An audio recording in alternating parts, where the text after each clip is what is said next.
Oh, there he is. Hey, I was just noticing in that intro video, we need to update that because both of us have way more gray now than what we had in that video. So it may be time to update that, Steve. Well, maybe for our episode 150. Yeah. Oh, hello everyone. How are you? Welcome to today's episode of our Sunday Night Live show. I've actually been getting quite a few folks that were telling me that they enjoy the show. We're glad to hear that because if we do it every week, we'd hate to know that y'all didn't enjoy it. But yeah, this is episode 137. So there's big talk about episode 150 for some reason. I don't know why we chose that number, but yeah. And so now Steve's going to set that as the remodel for our intro video at episode 150, apparently. So Realize my stuff's mirrored. Your stuff is mirrored? Yeah. I can read Jet on the thing behind you. In my view, it's mirrored. My logo is backwards for me and everything. Oh, yeah, that's going to be on your end, I'm guessing, because unless they're seeing it, I'm not seeing it. Oh, that's everything's good on my end. I just think it's in the studio view for me because on the preview over here, it's looking fine. I don't know. It was tripped me up. I'm like, something's weird here. How did you manage to do that? I don't know. I've broken everything on this computer and streaming software, so why not make it? I'm surprised I'm not upside down. Well, if I knew how to do it, I'd flip you upside down real quick on here, but I don't know how to do that. Oh, there's probably a setting somewhere that you clicked that you shouldn't have. They have been updating the software, so we'll see. There we go. Found it. No, wait. Now it's backwards on the stream, isn't it? No, it's right. No, it's good. Okay. Did you figure it out? They give you a new button to mess with? I'm not touching anything. I'm not touching it. Mercy. All right. Well, we don't have as many people in here currently, so I'm going to scroll through and I'm going to try to do some call outs while Steve's trying to get himself situated over there. Good evening there, Robbie Giglio, Darren Anton, 3 Rusty Nails LLC, Rick Morrison, Tim Arthur, Brad Ham, Nipa, Philip Hoyt. Let's see what else we got. Rob Fight, Richard Manny, Tim Arthur, Sharon Simpson, Brad Ham. I think I didn't mention him one time, but anyway, Bill Hunter, Patty Wright, Kevin Hallberg, Nipa again, Brian Smith, Brett's Laser Garage. He's in the house tonight. We have royalty with us. Peter Lepine, Lucian Hayes. I know I done got Tim and Kevin. See, this is where, because y'all don't understand. I lose track. Woodworker Gene, Mr. Gallagher from Down Under, Jim Hamilton, Santa's Laser Engraving, Steve Wright, Norbert Davis, Tim Arthur, Papa Ragu, Guy Martin. Okay, now it's starting to get crazy. James Richards, Lauren Lee. I'll be back in 20 minutes. You'll be David Allen. Okay, sorry guys. I've tried. I mean, I used to do that all the time, and it worked. But now it's getting a little hectic, guys. So I appreciate everybody that's here. So if you're in the lobby, if you're in the sound of our voice, we thank you for participating in this little thing we call Sunday Night Live. Which I'm a little delirious. I've been playing catch up all week. I got one of the videos done on the Pixie. I still got those 2 guys over there that I've got to finish up videos on, and testing and running them and just trying to break them. Basically, I mean that's what we do. Let's face it, we try to break them, and if we can't break them, then we do the video. And I mean that's the only way I know to describe it is you try to put it in situations that you think are going to tear it up. If it doesn't tear it up, that's a good review. If it does tear it up, then not so much. I feel like lately I usually unbox them and then fix them and then start to break them. You have to fix them to tear them up. Yeah, that does happen. It has happened to me a few times. I've got one big white machine with an M on it that I couldn't fix it. Like I got it better, but I couldn't get it fixed. But yeah, I haven't had any of those lately. Knock on wood. Yeah. So what have you been working on over there, Steve? Well, let's see this week. Well, I talked about it last week. I had that IKEA enclosure. A viewer had asked about that one and on one of my videos or something, and so I reached out to them. I hadn't talked with them in a little while, and said, "Hey, curious about this enclosure and like to take a look at it if you've got a spare one." And they said they'd send one out, and so I tried to do a little bit of a comparison of that one because it's not the flimsy fabric and tube enclosure. It's well built up, but they do ask a pretty penny for that one. So it works pretty well for that laser, and you could make it work for maybe a few others, although it has a cutout for the panel. It's really meant for those. But having built a couple of enclosures recently for myself and helping a friend, I was like, okay, let's sit down and go through all the receipts, figure out what it took to build the DIY one, and then kind of compare what do you get, what are the advantages of each and the overall cost. And it was a little surprising. You sit down and if you had to buy everything, and that's kind of how I approached it, because hopefully you've got some stuff on hand and you don't have to buy everything. But if you had to buy everything, it does add up. And so I brought that up in the video, tried to break it down a little bit, but also didn't want to get too lengthy in the details. But the one they sent out, it was about $380, I think, is what they asked for it, and it is pretty nice. It's it has a camera, has a lot of acrylic for viewing. I was skeptical of the fan at first because it's just that typical 3-inch exhaust fan you see on all of them, but coupled with the air purifier and such, that is basically the same one they have, because Adam Stack and IKEA are still kind of second cousins or something.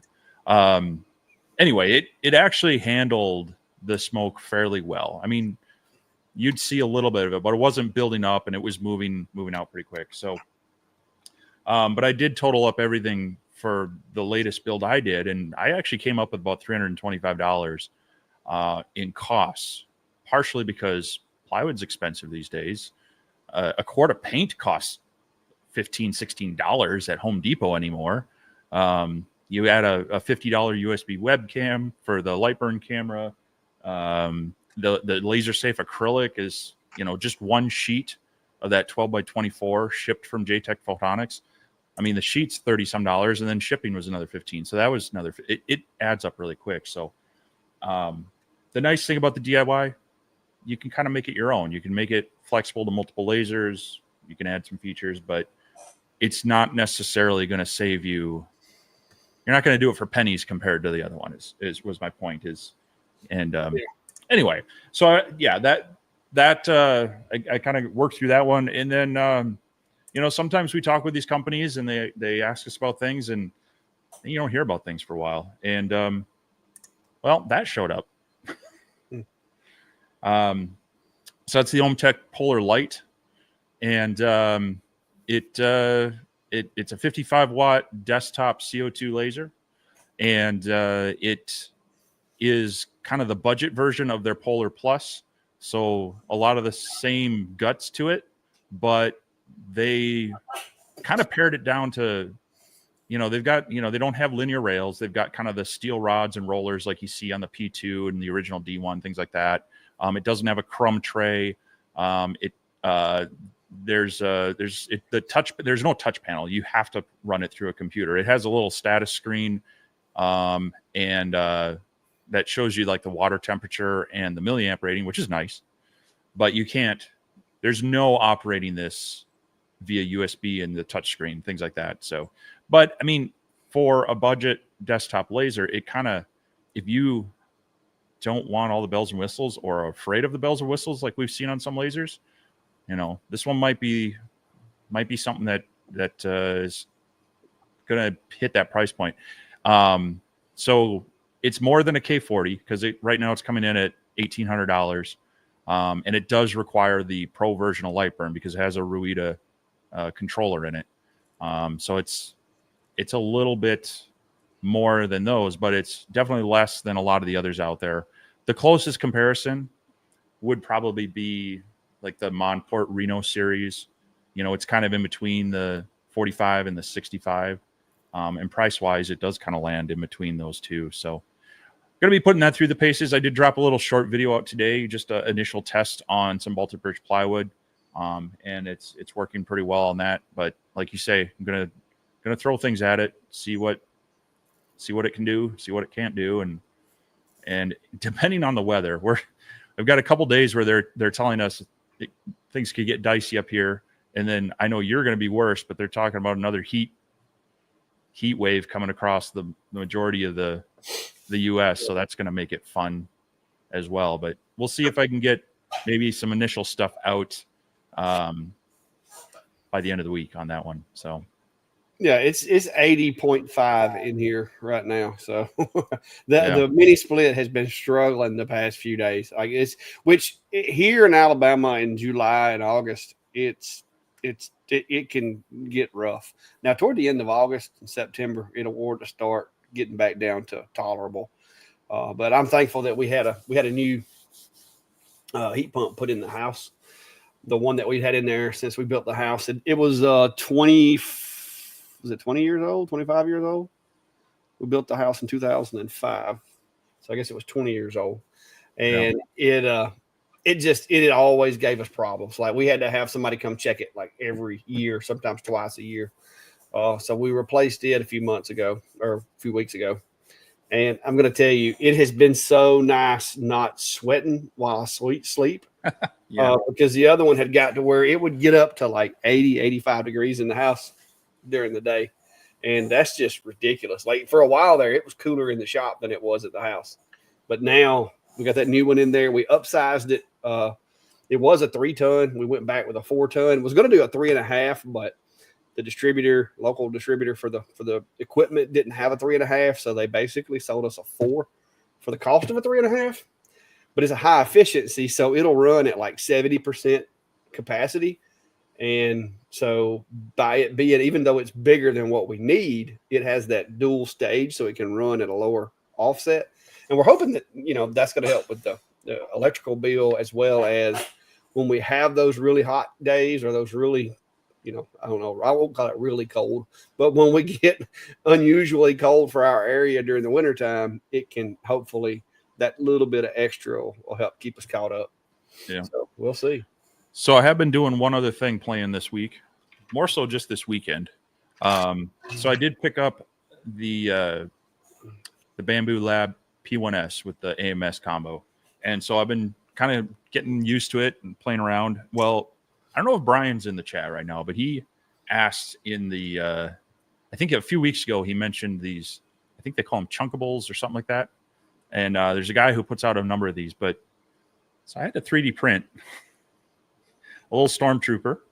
And this is kind of cool because it's multicolor, but you don't need an AMS. You don't even need glue. They're all individual parts that then lock together. And it actually came out pretty well. So having fun with this. I might actually have to print out a few more of them and maybe set them up in the office. Now, this even includes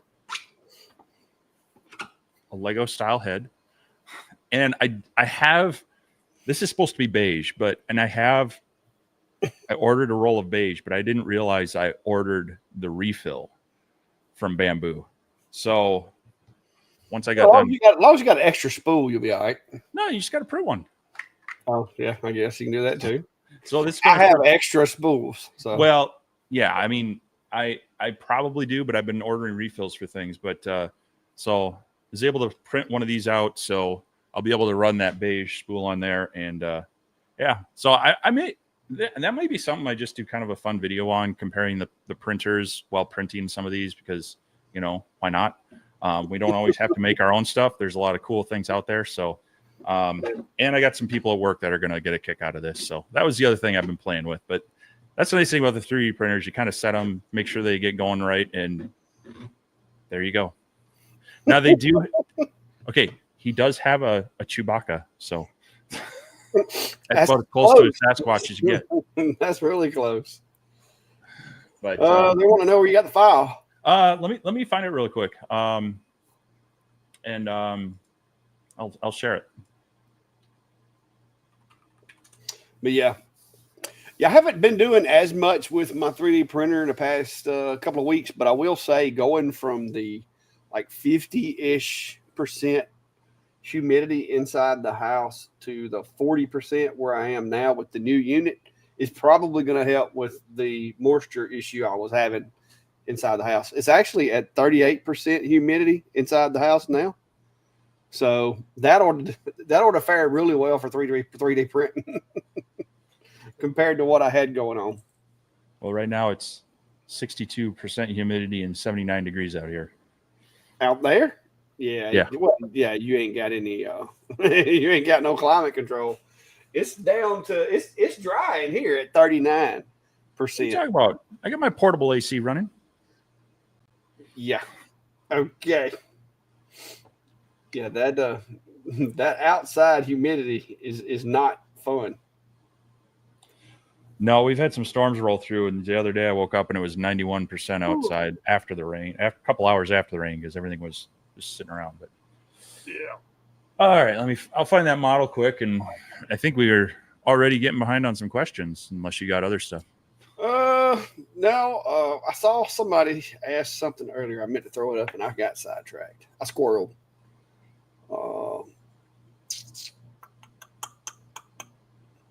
Yeah, Tim Arthur says I'm on the fence between a Thunder Nova 51 or a Nova 51 Plus. I'd be happy with either one of those. Those are some really nice machines. Right now, with me looming having to pay health insurance, my budget isn't quite ready for that yet. But I wouldn't mind having a Thunder machine. That's for sure. I wouldn't. I mean, if I just had because I don't use CO2s as much, I could make do with just a little Thunder. The Bolt would be fine for my tumblers and stuff. I'm fixing to do something for tumblers. I really need to just break down and buy me a bigger machine so that I can do all of my stuff that I get paid for every week on a bigger CO2. I got a company right now wanting to send me a machine that's 4.5 feet wide and 8 feet long, and it's a laser.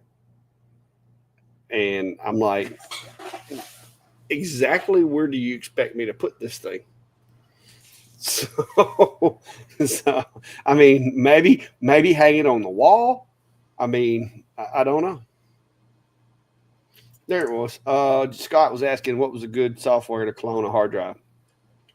Scott, I usually in my dealings around here, I try to go with Samsung solid state hard drives. And if you do get a Samsung solid state hard drive, they give you access to their Magician software, which is really handy because you basically plug your new hard drive up to your computer and deploy their software, and it will clone your operating system drive or whatever drive you tell it to the drive that you have connected, and then all you got to do is shut the machine down and then swap the drives. So that's what I used. I changed one of my drives out in this machine here, and that's what I did with it. I've got 2 Samsung drives in this computer now, and that's how I went about getting those installed. My main operating system, my C drive, is a which one is it? Let's see, it's a 2 terabyte Samsung SSD 870 Evo 2 terabyte. That's my main C drive. And then I've got another Samsung SSD 850 Pro. That's the one that's the drive that second SSD is the drive where when I'm editing video, I simply put my files on that drive so that instead of trying to use that one drive for my operating system, running all the softwares and stuff like that, and pulling video from it, I've got all my systems installed on one SSD, and then the video where I'm pulling it in, migrating it, and editing and everything is on another drive. So I've got 2 drives actually doing that work to try to help make things run a little smoother. But now this machine also has it has a bunch of drives. I've got 4 hot swap bays that I'm not using right now that I can put SSDs in. I just haven't yet. That's what I use. That's what I would say from a residential homeowner standpoint. That's what I would do. Unless Steve has experience with a consumer level, something or another better. Because I think most y'all probably using Ghost and stuff still over there at the university. No, we don't do a lot of cloning anymore. We use other features through Active Directory to push out images and such. And honestly, for the most part, I've gotten away. I'm more the type to have an active backup of my data and just rebuild. Same thing if you have if you get a virus, how do you ever know that you completely got rid of it? Quarantine the stuff, rebuild is the route we go at work. So yeah, I used to use Ghost a lot. I have played with a couple of hardware cloning devices for people who needed to kind of try to restore a computer before we rebuilt it. But yeah, I honestly, we don't use it a lot that much anymore. Yeah.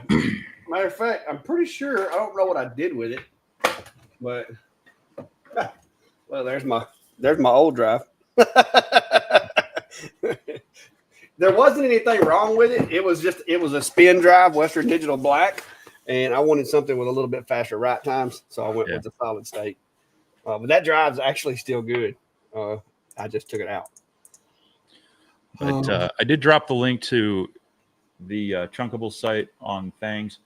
He has a variety of them that are free, like the Stormtrooper. There are others that you have to pay for, or you have to become a member of his page for and such. But some cool stuff to look at there. If you got a 3D printer, like I say, you don't need an AMS.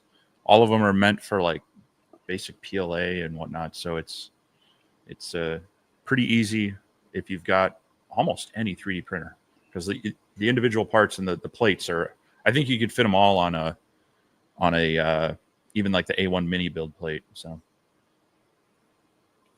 yep. Ryan Ballard says, good evening, people. If y'all haven't met Mr. Ryan, I did a little shout out video the other day to try to get him get everybody to go over there and blow his comment section up. I think it was successful because he's been a little salty about that whole clack attack thing. Like he acted like he had to reply to a bunch of comments, which is what I wanted. So thank you. Appreciate y'all doing that.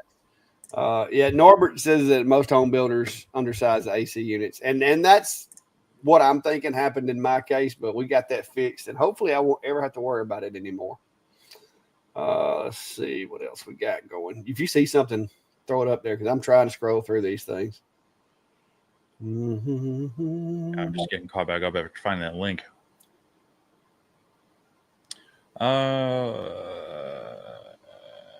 there's one. Says, who are you guys using for web hosting? Any recommendations from the chat group for ECO? Ecommerce, I'm guessing is what it's supposed to be. Yeah. That is really expensive. I don't do as much on websites these days. I've still got my GoDaddy that I've had for like 4 years. So yeah, I'm stubborn. So I bought my domain. Gosh, it's probably pushing 20 years. 20 years ago, and at the time I got it through GoDaddy. At the time, all of their support was out of Texas, and so and I was constantly playing with different CMS packages and other things to kind of self-do my website now. But and they have different levels of packages, from basic web hosting where you install and run everything to kind of pre-configured stuff, and it might be worth looking at it. But they're not the cheapest. What I will caution you is, if you're getting into an e-commerce website, there's a lot of things that you got to take into consideration, and it might be worth paying for one of those sites like Squarespace. What's the other? Shopify. Things like that. It seems expensive until you start looking at all of the headaches of running it yourself, making sure you got an SSL cert, doing the PCI compliance stuff for any sort of, unless you're using a third-party collector.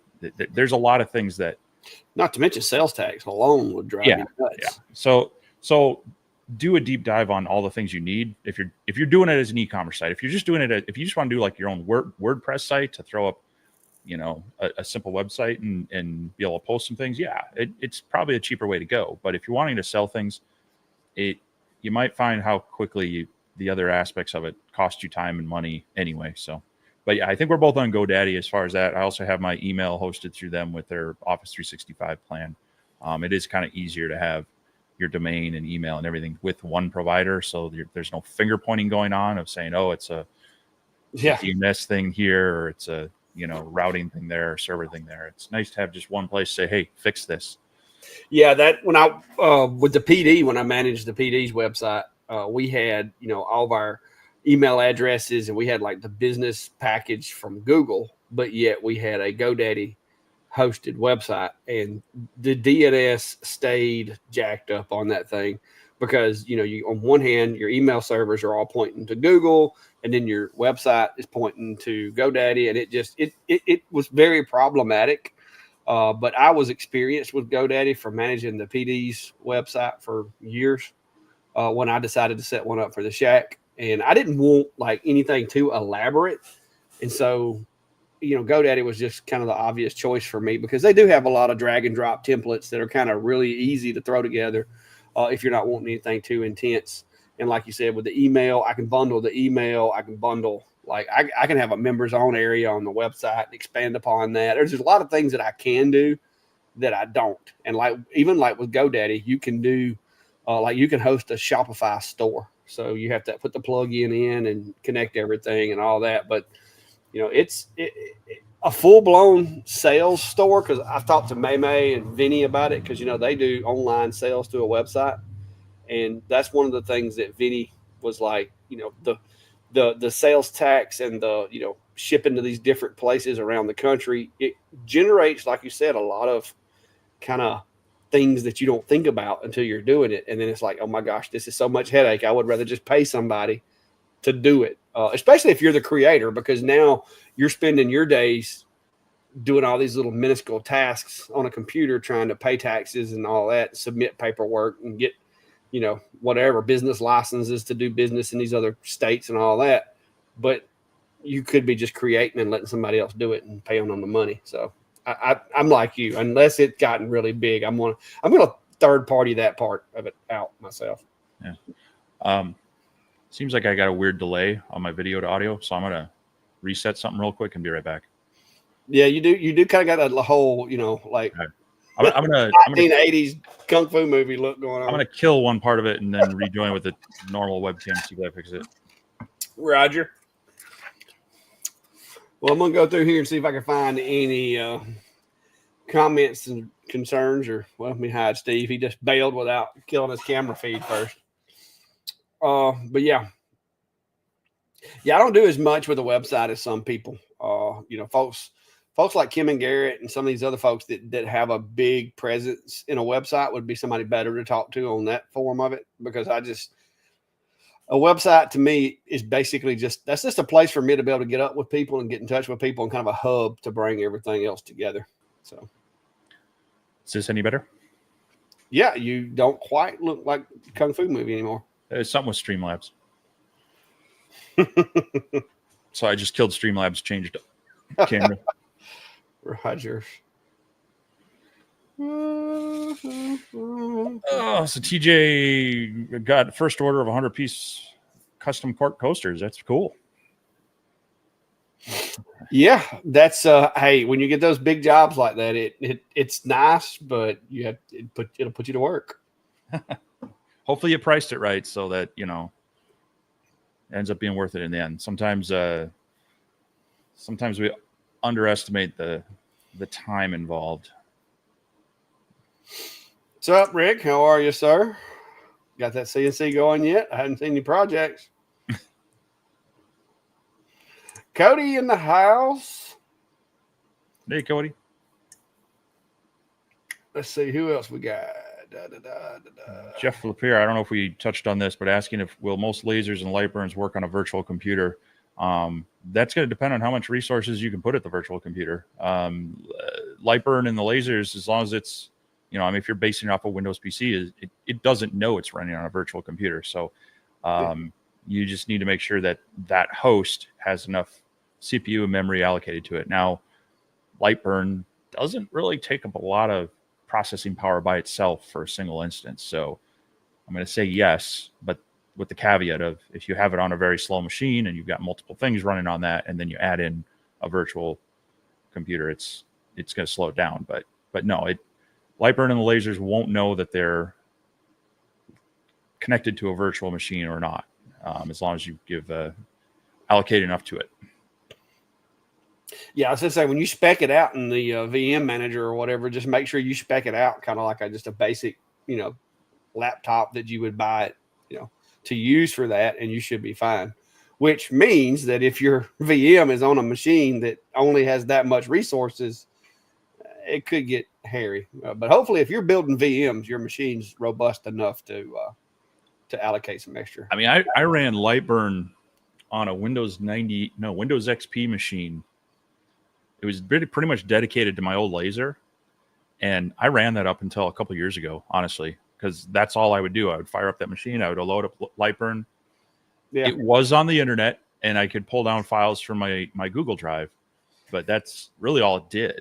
And that was it was a nicer machine, but it was probably pushing an 8-year-old laptop at that time. So, yeah, I've got a server sitting over here. It's an older server, and I'm afraid it won't work with Windows 11 though, because it's running like server 2002 or 2001, whatever it is. So, but I've got it sitting over here. I had it set up basically as a file server in my forensic lab back when I used to do all my computer forensics and stuff. I just had it set up as a file server and a domain host or domain server. And so when I got out of all of that and I cannibalized all the gear and sterilized everything, I wound up with basically it's like brand new, because I've ghosted it back to its original form after I DD wiped the drives. But I don't know what to use it for. It's huge. Like, it's a massive dual power supply box with 64 gigs of server grade RAM. I mean, it's a beast, but it's just an old beast. Yeah. So we'll see. 51 Designs is asking, if you were to buy a UV printer, price not considered, within reason, what would you go with, brand and watts? I think yeah, you mentioned UV printer, but also watts. So, I mean, my personal experience with UV printers is only the one, and that's the UFI that just finished up their Kickstarter and is going to be shipping to people soon. And that's kind of the first one that's really meant for consumers or small businesses. A lot of UV printers, you got to look at, are you looking to do more printing on the object or printing on like DTF transfer decals, flat stuff? And then, what size, or in some cases, UV printing on the banner type things, the roll things. For me and my situation, the UFI E1 is nice. It's limited in size compared to some of the other commercial ones, but it's cheaper and it kind of self-maintains. So if I don't run it for a day, it's going to be like, all right, I'm gonna purge the lines so I don't get clogged up. I'm gonna put some moisturizing fluid in there, and so it does waste some ink, but I don't come back up to clogged lines and a clogged up print head. And so that's the thing I look at. Is it something I'm using daily, where it justifies the more commercial size printer that might have more manual maintenance when I got to shut it down? Or do I want something that's a little more, I can forget about it for a few days and it kind of takes care of itself? So, but outside of that, I don't have a lot of firsthand experience with other UV printers. So what is it? Kim and Garrett they've got, is it a pro colored bigger one? Yeah, I think it's a pro color. Yeah, as well as the UFI makes. So if you want to see more of a comparison between those two, that they might be one. But I see they're asking meaning like the UV laser, it looks like. So yeah, there again, my only experience right now is with the ComMarker 5 watt. 10 watt, what will it do for you? I mean, I'm guessing speed over much of anything else. Yeah, if they would just add a red dot laser to this one for framing, I don't really need a 10 watt. I just need a red dot laser in that one for framing. Because I had a guy come by yesterday with some baseball gloves. And I didn't know they sold $200 baseball gloves for little kids, but apparently they do. And he wanted his son and his nephew's names on the thumb part of the glove. And so, of course, we had to use I used the UV because I'm like, okay, this is leather. I know the UV will do a good job at leather without over burning it or anything like that. Because one of them was stained blue and the other one was like a khaki, almost like a natural color. And so that was the most aggravating thing, is trying to use that paddle on something that's odd shaped, like a baseball glove. It was awkward trying to get in there and get it, because I had to, put a weight on the glove to hold it flat. And then I've got another piece of wood inside the glove to give me a flat surface. And I got rubber bands on it. And it would have been so much easier if I'd have had that red laser. So yeah, if you're in the market for a UV laser, I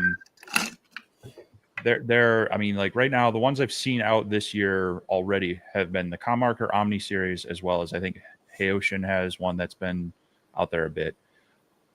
I know SculptFun has announced they're coming out with one as well. And there's been hints about X-Tool, and I would imagine we'd see some from some of the other Galvo type places, possibly OhmTech and others. So if you're toying with one but not sure about it, I would hold for another month or so and see, because I think SculptFun is going to launch soon. I have a feeling we're going to see at least another one from one of those other places. So it might give you some more options. And yeah, hopefully one of them has come out with adding that red dot framing laser, because that would make it so much better. Yeah. Yeah, that's the only complaint I have with the Omni One. And that's the grand scheme of things. That's not a great big complaint, but man, when you're spoiled from using all these other ones that have it, it's like, why not, Yep. So yeah. LB's DIY CNC. So I got my first laser X-Tool S1 10 watt. I can make actual size nickels. Can I do that with a 40 watt? Actual size nickels. Not sure that's the correct. I don't know if I'm missing something, but if you're talking about cutting pieces the size of nickels, I don't know. Maybe am I missing? Is there a word that does nickels mean something other than what I'm thinking? Because that is always the case. I think it's just talking about making actual size nickels. Okay. So yeah, I mean, you're going to be able to cut the same. Your kerf is going to be a little bit bigger, so you'd have to make some adjustments to get a exact fit. And your engraving, if you have a high detailed design, you might see that you might lose a little bit of resolution. But if you're doing just kind of basic text and maybe vector graphics, you're not going to notice a big difference. Where you might see a difference is photorealistic engravings, because your dot size is just a bit bigger. But even a 40 watt diode, their spot size is smaller than your typical CO2 laser. So when people talk about this size difference in detail, it's there. But unless you're working on, say, like a ceramic tile, such as this, you're probably not going to notice the difference on a natural material such as wood or even plastic, because you're always going to have just a little bit of that extra sintering burn. It's not going to be the precise size of the dot. So yeah, the capability is going to be the same. You're just going to have a little bit of a larger kerf and need to make some adjustments there. But I wouldn't say you'd have a lot of difficulty doing what you can do with through 10 watts. It's just going to be faster. I was say you're just going to have a little bit faster cut time. But yeah, you got to get really, really small with the dot size before it starts making a difference. And like I said, your medium, it's kind of like trying to play a 4K video on an old, tube TV. Yep. You're only going to your medium is going to dictate the resolution of your photo or your picture. So the anodized business cards, I find that they do a really good job of kind of showing that the difference between the two different like size dots or whatever. But yeah, wood, I haven't really found. Now, if you go too small with your dot size, you'll have to dial your LPI up to keep from leaving a gap between the lines. Yep. I did find that out with this little algo laser, because the dot on it is so small that I was running the LPI that I normally would run with like a 10 or a 20-watt machine, and it was leaving the traces in between the lines. I had to run it up to 300 LPI just to get a little bit of overlap, so it would quit doing that. Well, that's like with the like on Slate with the F1, where you go from a blue diode. I like the color and the contrast of the IR, but it's got a finer spot size, so it, like you say, you got to increase your or you got to, I guess, decrease your LPI. However you want to say that. You got to use more lines to make the same coverage, so it takes longer. But yeah, it is a bit of a trade-off for that detail and speed. Yeah. So Thor's asking, when engraving wood coasters, do you seal them, and with what? Kind of So depends on what you're looking for. on that one. Well, all right. So if you don't engrave your coaster, you might end up with a ring on the person's face versus sealed with some sort of glossy finish. But no, so I mean that's the debate of, are you wanting it to be absorbent, or are you just wanting it to be like a protecting layer? You know, I generally am more worried about like my coffee being hot and sitting on there. So I don't care so much about the coaster being absorbent. I want it to be a more of a heat barrier. So again, I think it's depending on what you want for the look, because sealing it is going to change the look of the engraving on slate, on wood, for better or worse. On some woods, just adding that poly or that oil, it tends to change the fibers a bit. It darkens some, it lightens others, so you might not get the same contrast that you had before. The best way to do it without, I would say, is just the water-based polyacrylic is going to have less of an effect on that. But if you need it to be absorbent, I probably wouldn't. And then hopefully it's not too decorative. So it really kind of comes down to your and the customer's choice, because I've had some people who really like that darker contrast on slate that you get with sealing them, but on wood they don't, because it takes away some of that contrast. Yeah, and it depends. I mean, is this coaster strictly for decorative purposes? Are you never going to put a cup on it? Or is this one that you're actually going to be using and you use like glass drinkware to where there's going to be a lot of condensation? Because if the purpose of the coaster is to absorb the condensation from the glass, which is typically what coasters are for, then if you seal it, it no longer absorbs anything. It just spreads it out over a wider area. So, so you have to consider the application for which you plan on using said coaster also. And if that's the case, what I would probably try to do is make a slightly bigger coaster, have like a cork center, and then engrave around the outside for the decorative part. But yeah, it to me, it really seems to kind of come down to what the customer wants. And you just want to be upfront with them and say, hey, if we seal it, it might change the look of the engraving, and it's not going to be absorbent. Yeah. Anybody wanted one of those things where, you know, you make one side, well, either way though. I mean, if you make one side decorative and one side absorbent, you just seal one side, you know. Sure. There's options, but you know, who knows? Rick, where you been hiding at? Rick says, so what's the plan when you retire? The plan is I'm not going to go into work anymore at the PD, and I'm going to be out here 7 days a week or 5 days a week, however how many days I ever decide to run or work. So that's the plan. Just going to do a little bit more stuff out here. Luckily, I've got enough physical products and stuff to help me out with the insurance and so forth. And between the other, you know, revenue streams of the business, hopefully I can keep this thing going, keep it afloat and keep going and grow things. Hopefully that's the plan anyway. I think you'll be working more. Oh, I know I'll be working more, no doubt. Because they got you on short time or slack time at your day job. You're just like watching the clock most days, I'm guessing. Oh yeah, they say I'm already. They're like I've already got one foot out the door. Right. I'm already down to working 4 days a week because they only pay so much sick time, like when you retire or you quit or you leave or whatever. And I've been at this agency. I've been there long enough that I can I can actually cash out or get compensated for 600 hours of my sick time. But even after my back surgeries, knee surgeries, and all that, I've got almost 700 hours of sick time in my in my pocket. And so I'm having to burn down that sick time because I don't like leaving nothing on the table. And so I've been having a really hard time on Fridays and taking myself a mental day.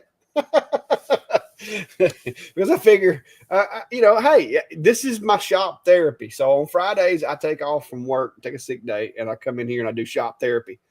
And there was talk of possibility of misuse of sick time, but they're like, "What are we going to do? Fire you?" So, I'm like, "Yeah, you got a point." Yeah. But no. So I've never been one to take sick time unless I was getting put back together like Humpty Dumpty with my surgeries. Mm-hmm. So it's just all been sitting there collecting over the years. Yeah. Emma Ray Jones is asking, is there a site where I can get the innermost parts of the laser, as in the part that has the metal part that has the lasers and mirrors inside of it and the positive and negative wire coming from it? Kind of. There are sites that sell a lot of the parts. Here in the US, one of them that I would look at is Cloud Ray Laser.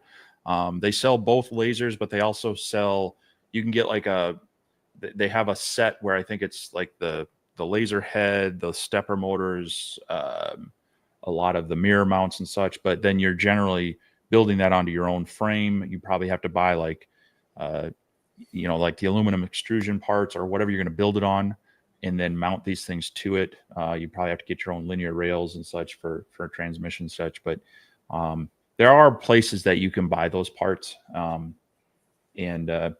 get that. But depending on what you want to do, another option is, look at Facebook Marketplace, maybe find someone who's got a laser that is maybe had a, you got to be a little bit mindful of this, but there's a lot of people who have them that they've been sitting around for a while, or maybe the tube's gone out on them, and you're going to get the frame, you're going to get the chassis, you're going to get all the stepper motors, things like that.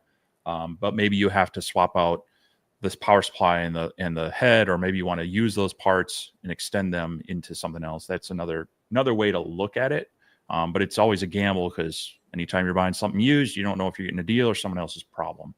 But I would start by looking at Cloud Ray Laser as if you're looking for brand new parts, and you'd be able to get a lot of it there.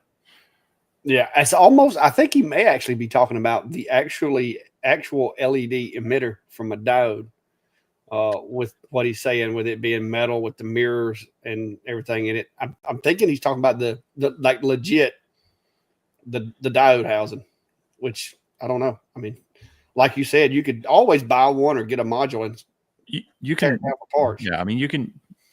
Yeah, but you can buy some of the emitters and such, but you're going to be digging through some Chinese manufacturers for that. Yeah, having to piecemeal it together. So Brandon's asking, are all your lasers tied to a USB hub, or you guys hoof a laptop around to each laser? I run everything in my shop from this computer that I'm using right here. But I've got USB 3 powered hubs. I've got 3 of them. I've got one on the wall right here in front of me. I got one on the wall down there. And then there's one, you can actually see this one right there behind. You see all them wires going right there behind that fire extinguisher? There's a hub right there on the side of that 4x4 right there. That's the one that runs all of these machines, as well as anything that I'm using over here on my table. I plug in over there. Now I need a bigger one there. That one's only, I think, a 4 or 5 port. I probably need about a 7. But what I usually do is I just play musical plugs with these guys. Whichever one of those I'm running, I'll just plug it in right there.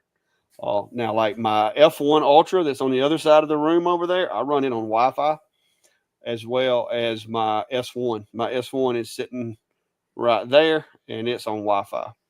So I don't have to worry about those two guys. And I think Steve uses similar setup, don't you, Steve?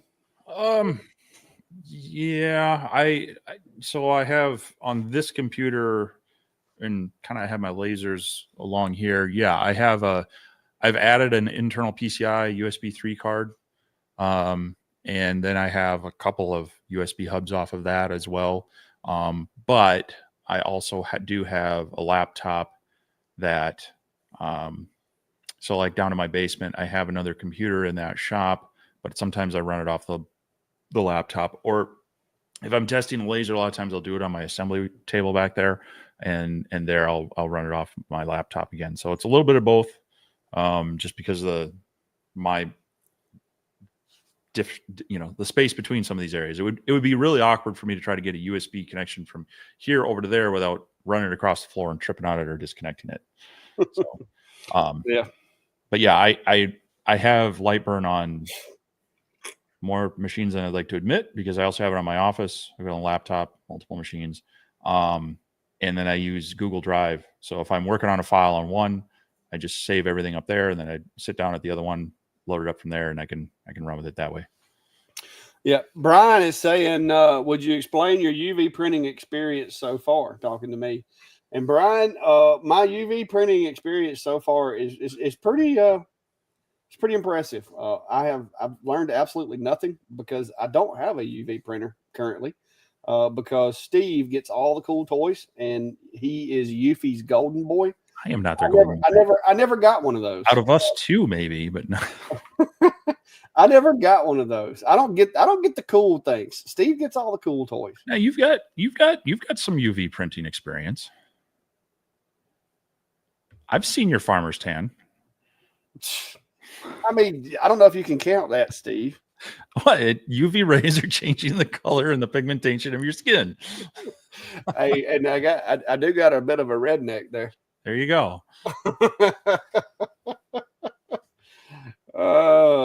I know what Brian's trying to do. Brian's trying to pour salt in that wound. Is what it is. Yeah, he's poking it there. Here's a question. Led Zepp 331. Do you guys use AI image generation for signs, etc.? I find it's great for doing variations on an already created file. Change the style of the image to Art Deco, for example. Nothing. I've played around with it, and yeah, I've done some AI generated images just to kind of mix things up when I'm testing machines. It kind of it's nice to use the same image for some comparisons, but it's also, when you're just testing a method of something, it gets boring running the same image again. So yeah, I've done it for that, but I haven't done it for necessarily a customer or something. So it's and I also find you got to be careful with it, because there's definitely an art to AI prompts to get what you're looking for. Otherwise, you get, it's almost like talking to the person who isn't listening sometimes, because you're not quite speaking the same language. They're working on making it as conversational as they can, but it's still a work in progress. But have you played with much at all? I've used it, like the little Clackster icons that I made, where I got like the alien in the hoodie and the cat in the orange hoodie and stuff like that. I used it playing around with those. Like you said, you kind of got to drill down with I found that me trying to do it was a little hit and miss. I was having to refine the creation a little bit. I don't use it that much for images. One reason why I used it for AI is because I had, you have the criteria of the size that it has to be. So it can only be so many pixels by so many pixels. And there was a list of criteria that it had to meet. And so it was easier for me, and it was really quick, and it worked for that purpose. But I hadn't used it for like generating SVGs or anything like that. The most I've used AI for is I use it for research, like where I used to research things and it'd take 2 or 3 days to research a topic.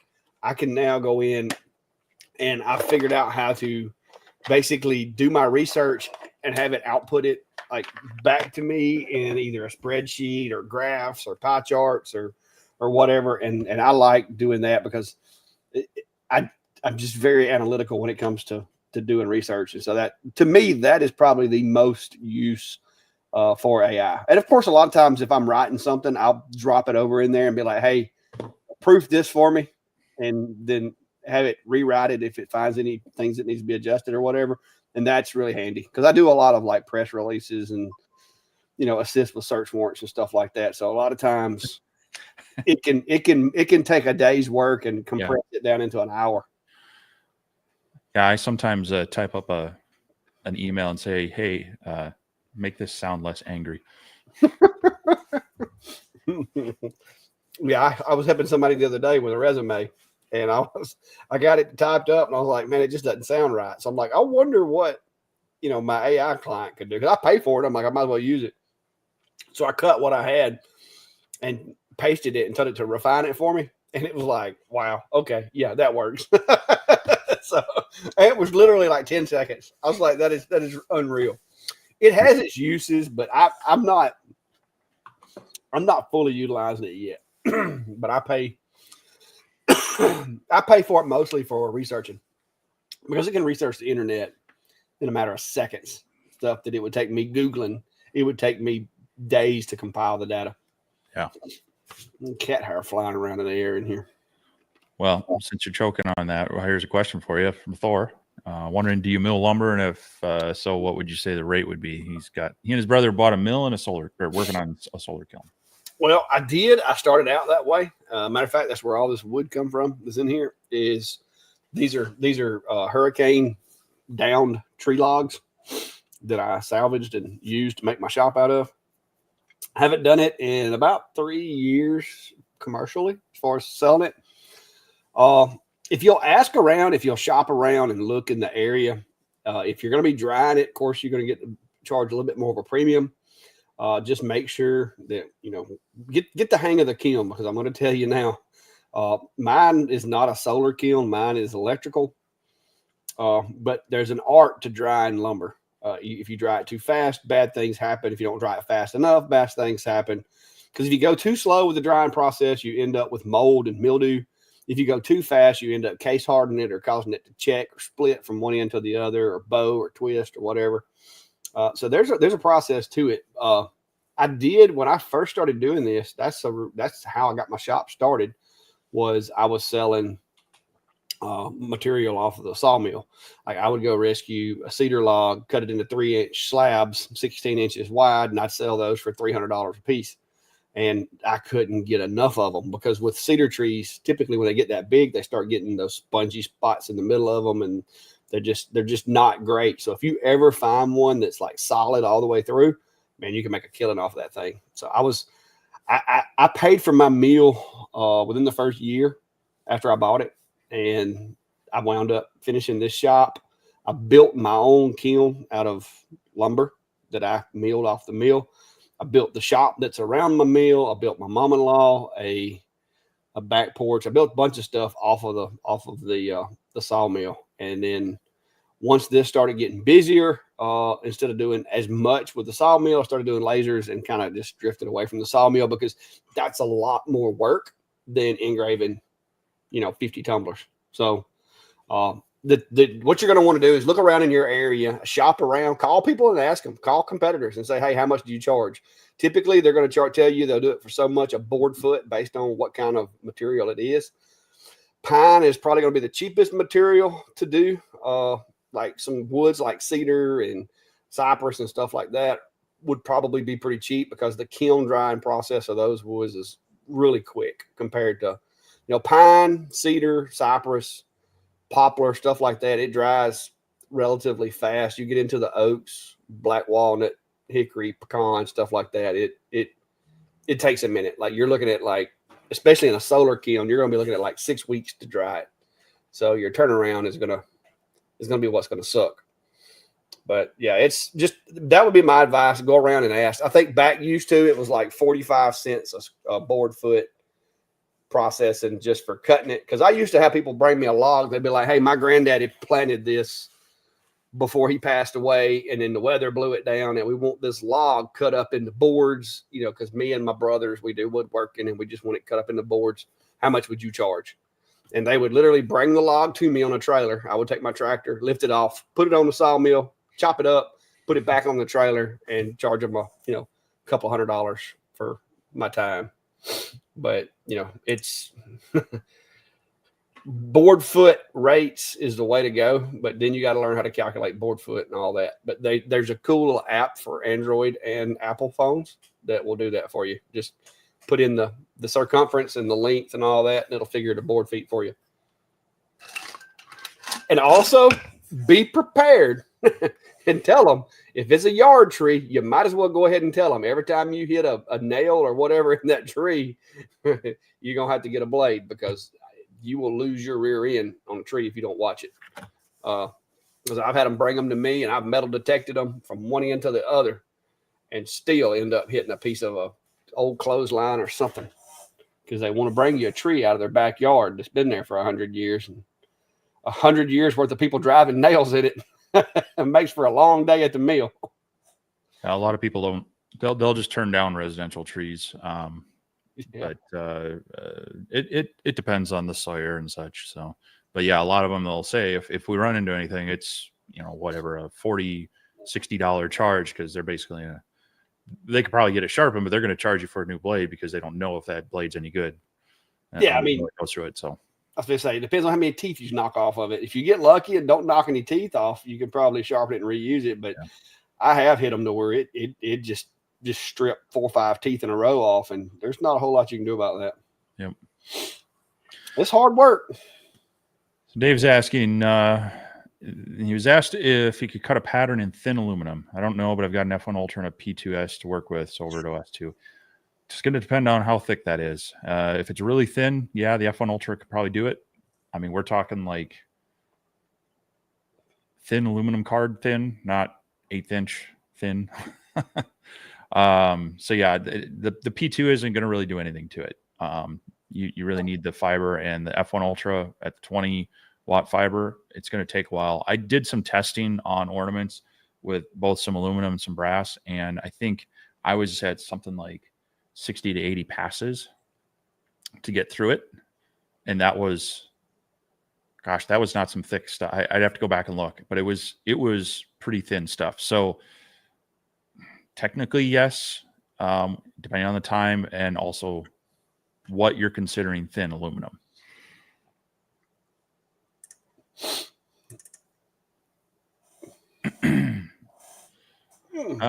Brad's asking, do I have a rotary for the Polar so I can do tumblers?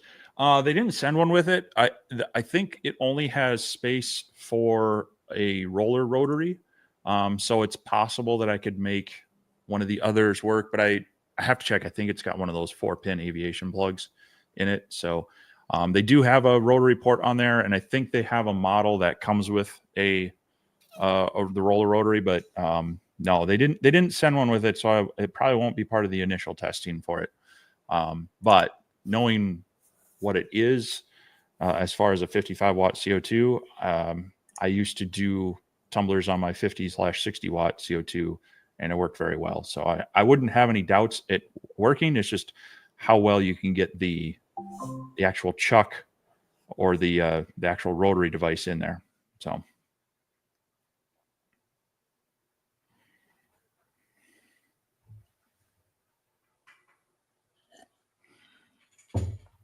Amazon.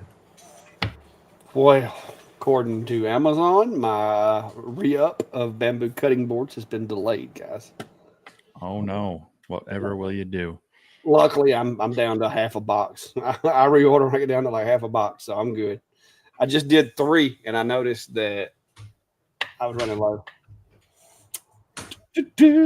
He says that cut's going to be business card thickness. Oh, look at you! I got you some of them over there. I still have from my original. I have a couple because I hate them and just trying to get them used up. Well, I sell 3 or 4 of them a week. So you need to find that customer. Nope, I don't want that customer. Hey, I'm gonna tell you, bamboo will make you get irritated real quick if you don't watch it. But you just got to learn that it's bamboo, and you got to convince the customer to understand that it's bamboo. It's not wood. There's nothing you're gonna do to it unless it's purely decorative to get it to be consistent engraving and stay consistent engraving. That's the problem. Is you can get it to look good, but over time, that stuff wears out and it gets down to those individual, because this is the problem right here, is that they're all these individual stripes are different grain and different thicknesses and densities and such, and they're just going to burn different. There's no You can do tricks to make it more even, but it's usually some sort of application or charring that will eventually wear off if it's used. Well, I was having a lot better results when I was using the MK or the algo laser, and even the what was the other one? It was the MK and the algo laser. Oh, and the We Create. But I've started having to do them with my P2 and CO2 on bamboo. It's not the same. It is not. No, because I mean, even on any regular wood, it's just such a cleaner burn than a diode that it's harder to get that contrast. I've got it to where they look okay, but I still ain't crazy about it. But Kevin's asking which boards do I use? They're just I think they're in my Amazon shop. It's just regular old cheap bamboo cutting boards. Well, I say cheap. They're not the cheapest one because there's some thin ones out there that are much thinner that are cheaper. But I mean, I'm getting 12 of these for $55, and I usually buy them 2 to 3 packs at a time. And so, I mean, I'm selling them for $35 a piece engraved. So the profit on them that's what keeps me coming back. I mean, I don't like bamboo for engraving stuff, but they keep buying.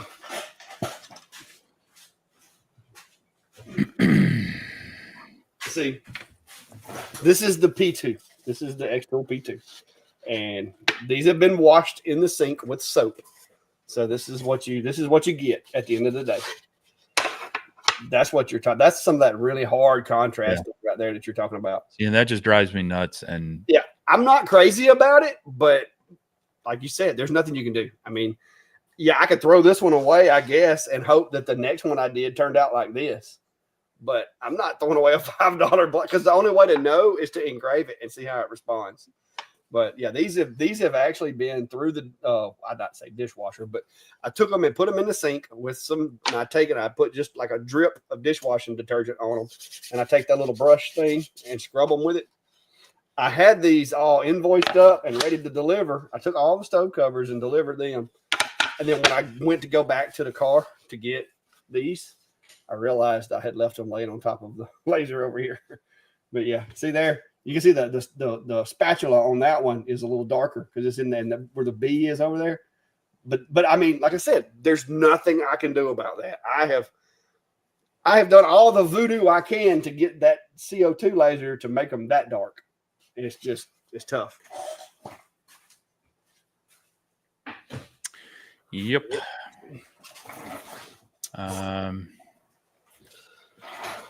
Before this one gets buried, North Alabama Smokes asking, out of the X-Tool lineup, what would you guys recommend for a 40-watt diode? At this time, I think the only way to get a 40-watt diode is going to be the S1 series. Yep. Unless you are looking at the F2 Ultra, which that has a 60-watt fiber. Is that it? What's the diode? I think it has a 40-watt diode. Yeah, I think it has a 40-watt blue diode. But if I was wanting a 40-watt diode, given the two choices, I'd go with an S1. Yep. Yeah. So and that's the one I've got downstairs. And I've got that hooked up to the AP2. And it's a really good laser. From you have to get used to the pinpoint system. If you're used to a camera and other things, it's a little bit different, but I actually like it. It's far more accurate for quick things and such. So yeah, that's the one I've been using for a while. And actually I'll probably have a couple of videos coming out with that yet in the next month-ish. Whatever you can get caught up. Yeah. I've got some things. Monk 458 is asking, do I crosshatch those boards? No, I do not. That's a single pass engrave.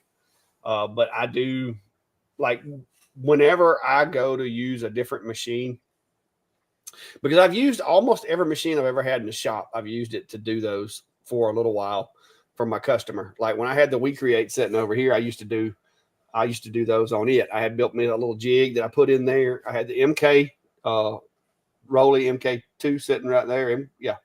Sitting right there. I did them on it. I had the OhmTech. I did them on it. The Hurricane. All these different machines. I've done those. Like legit done them for jobs. But I'll sacrifice one when I swap machines for testing. So that is the reason why these are my oopses / test boards. Like that one, too crispy. Went a little too hot. This one, I think this was one of the ones that I did on one of the new machines, and it shifted. Like when I put it in there, somehow or another it shifted and wound up being out of center. Now it's not out of center much, but it's out of center enough. I didn't use it. So like here's where I did the that's that new little pixie. I used the pixie to do that one. I just took the machine and set it on top of the board. Hometech Polar Plus. This was my testing for it. Like, see, I keep them because there's still some real estate on there I can use for testing. And I'm not sure what happened with these two, other than I think this was when I first started using the P2, and I culled these because they weren't dark enough. But I got the back of them I can use for testing. So I never throw these away until they're like there's no space left to use for testing. Do you remember when you're doing with the P2? Did you defocus it at all to try to get that darker burn, or was that just? No, I just found a sweet spot in the settings. Finally, it took forever, but no, I'm letting it autofocus itself. I did like I think I burned it because it was like covered up completely. But I did like a whole bamboo cutting board, and I broke it down like 5 millimeters per second blocks. And I found a sweet spot, and I'm like, okay, even without defocusing it done a good job. Now I may clean the lenses next week, and that may change, but it's doing a good job. Cool. But like I said, I sell a lot of those things, so yeah, I'm down to 4 now. I usually order them like, was it 12 in a box? I think I ordered 24 at a time. I may have ordered 36 this go around. Yeah, I'm down. I mean, you know, when you get the customer and they like it, you know, it's hard to turn that away. But I don't know. I was working with a few people at a local farmers market, you know, like the pork farmer and beef farmer and such, and they were actually looking for some of those things, but they were kind of like that tends to be a little more of a, I don't know, the customers there, they're already paying more to buy their stuff from a farmer, so they tend to want, you know, a little cleaner look and such. So yeah, they want some black walnut or oak or maple or right. So we're still talking, but I was like, well, that gets more expensive in a hurry. yeah. Bamboo is economical, and it's pretty sturdy for a cutting board. It you know, it works. I don't know. It's not the best looking material, but you know, hey, if we could all just have a piece of like spalted maple for a cutting board, we'd all be happy, right? Well, I don't know that I'd use spalted maple. It would look pretty. Well, it'd look pretty, but I'd be worried about getting sick. I don't see what the difference would be really if you treated it. I would treat it with beeswax, the stuff that I use up here, the beeswax, whatever. So, but no, I don't see where there would be a problem with it. Okay, well, I'll stick with regular maple. Because if you kiln dried it and everything the way you're supposed to, it's really no different. Yeah, but it tends to be more spongy, and it's going to be more risk to absorb things, and then you're going to run a bigger risk of whether it's from the wood itself or other things getting rancid. So Jared's got some questions, 2 Eufy E1 questions, since I get mine in a few weeks. Top 5 products you would promote selling, and are you going to make any jigs for this, laser file jigs? Top 5 products. I think the thing that has probably been most asked by people I've talked to is the ceramic coasters, like full color ceramic coasters. And I mean, like this hardly takes any time to print on, you know, so like a 4-inch full color coaster. And then the detail you get out of that, it's pretty quick. So that's been a thing that I think is going to be popular, and, you know, the ink usage is low, the turnaround time to make them, it's kind of a win-win that you can make something highly customizable, highly detailed and such. Another one that a lot of people seem to like are those little magnetic the fridge magnet kind of things. Then outside of that, it depends on the type of tumblers you want to do. If you want to do full wraps, they're still kind of dialing in the bugs on it to get everything working right. If you're not doing a full wrap, I've had some pretty good luck with just like the straight white or the tapered, like the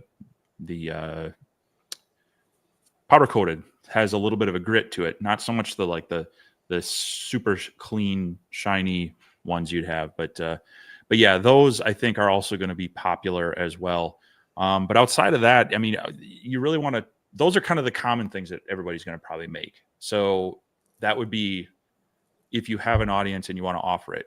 If you're trying to break out with it, you're going to have to try to get creative. And that's where I would try to combine maybe your laser and your UV printer to make some unique, laser cut things that are maybe printed on and such. So, yeah, it's kind of a little bit of give and take. I think those top three that I showed you earlier are going to be like a good base of what you can do. But then finding your niche of what's going to maybe be a little bit separate is going to be what you want to look for. In my case, and I posted a couple photos recently. My wife's a photographer. I've been kind of playing with some of her photos and trying to come up with maybe some laser cut frames that will go with that, but have the nice thing is that UV printer prints out on canvas, or I'm going to try some of the white true flat. It actually prints out high quality and very quickly, a lot better than trying to send off for some of these prints. So like if she wants to go to an art show or something with some of them, I can do it here locally for her. And look into the pricing on that, because some of that gets pretty expensive for artists and depends on the detail they need and such. So as far as jigs, I'll probably play with some. Like if I want to do a large batch of these, I'll probably make something for that. But one-off items, I'm finding the camera to be faster than any sort of jig file. And they're the nice thing with Eufy and getting to kind of see the back end of it, working with their testers and such. They've been putting a lot of work into trying to optimize the software, trying to optimize the ink usage. They're continuing to work on, I believe they said the larger ink reservoir kit is going to be hopefully Q1 or Q2 of next year. So, they're already looking at taking some of that feedback from the testers as well as from the Facebook groups and such and the Kickstarter groups to expand on it. So yeah, that would be a thing. But the jigs, it depends. For me, I think the biggest thing I would do is the coasters until I find something else. Some people have been making the ones for like minifigs, and that would be part of it, is holding them in place. But getting the software to print from the exact point, they're still working on dialing that in as well. And so I think over time it's just going to get better. So I'm not spending too much time making the jigs now until they lock down the software, because they've been making changes. I don't want to make something and then go, oh well, now that doesn't work. So I'm also just kind of biding my time on that. Yeah, I was thinking of something the other day because I was scrolling, and of course I got this pop up on YouTube in my feed about Steve making these little toy train car things and printing on them. And I was thinking to myself, these there's a lot of folks that have always been big into these what they call it, Christmas village displays or whatever around Christmas time, where you have like it looks like a little town, and basically you just set it up in your house or whatever. You could really create some like cool, completely like locally custom items if you had a 3D printer and that machine that you have. Like for say, if you were in a like where I'm at, we have this big peach water tower that's here. You could if you could make like custom like little the Christmas village things, or like you're talking about like the refrigerator magnets, 3D print those, or cut them out of cut them with a laser and cut them out of acrylic or something, or the true flat, and then print that image on there and make like a fridge magnet or something.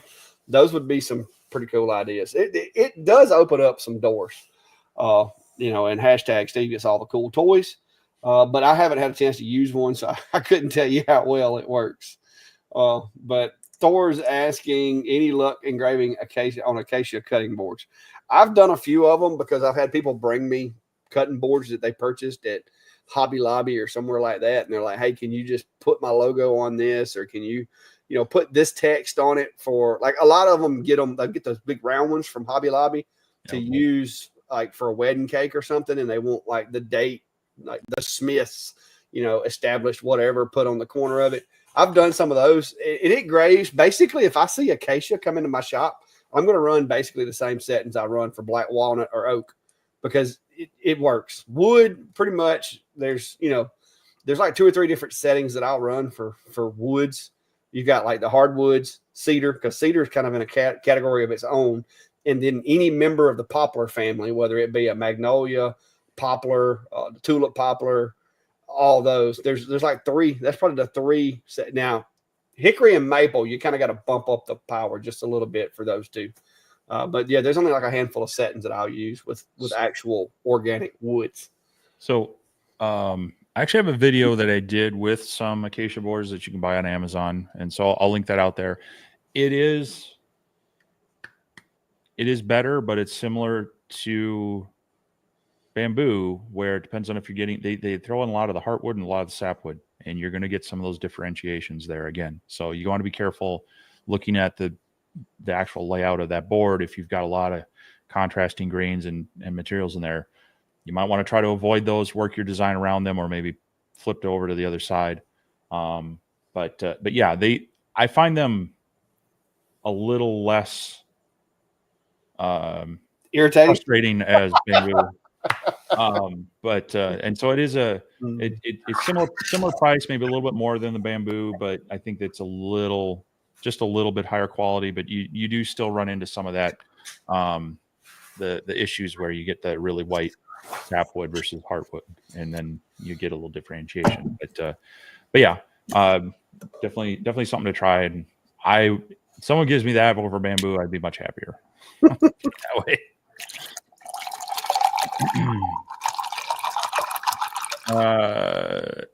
All right. So JR is asking, he says this comes from Mrs. Trade Star. How did you guys meet and put this live chat together? Clack stalked me. Whatever. I had to mute you because I didn't want to hear y'all to hear me crushing my bottle. No, it was basically both of us kind of started popping up and watching our content around the X-Tool D1. Then I think Clack did one of his lives, and I was watching it and commenting, answering some questions along. And so we then connected offline about stuff and just said, hey, let's do a couple of these together. And then we just haven't stopped yet. Yeah. That's what, like I said, I was just doing random lives back then because I just got into doing YouTube. Hadn't been doing it long. I think I had been experimenting with lives. Basically, I would just turn the camera on, talk to people, and do stuff in the shop. Yep. Like Steve said, he was in the comment section, answering questions for people and stuff like that. And so after it was over with, I shot him an email, and I'm like, hey, I mean, heck, if you want to, team up, we could team up for one of these lives because I have no idea what I'm doing.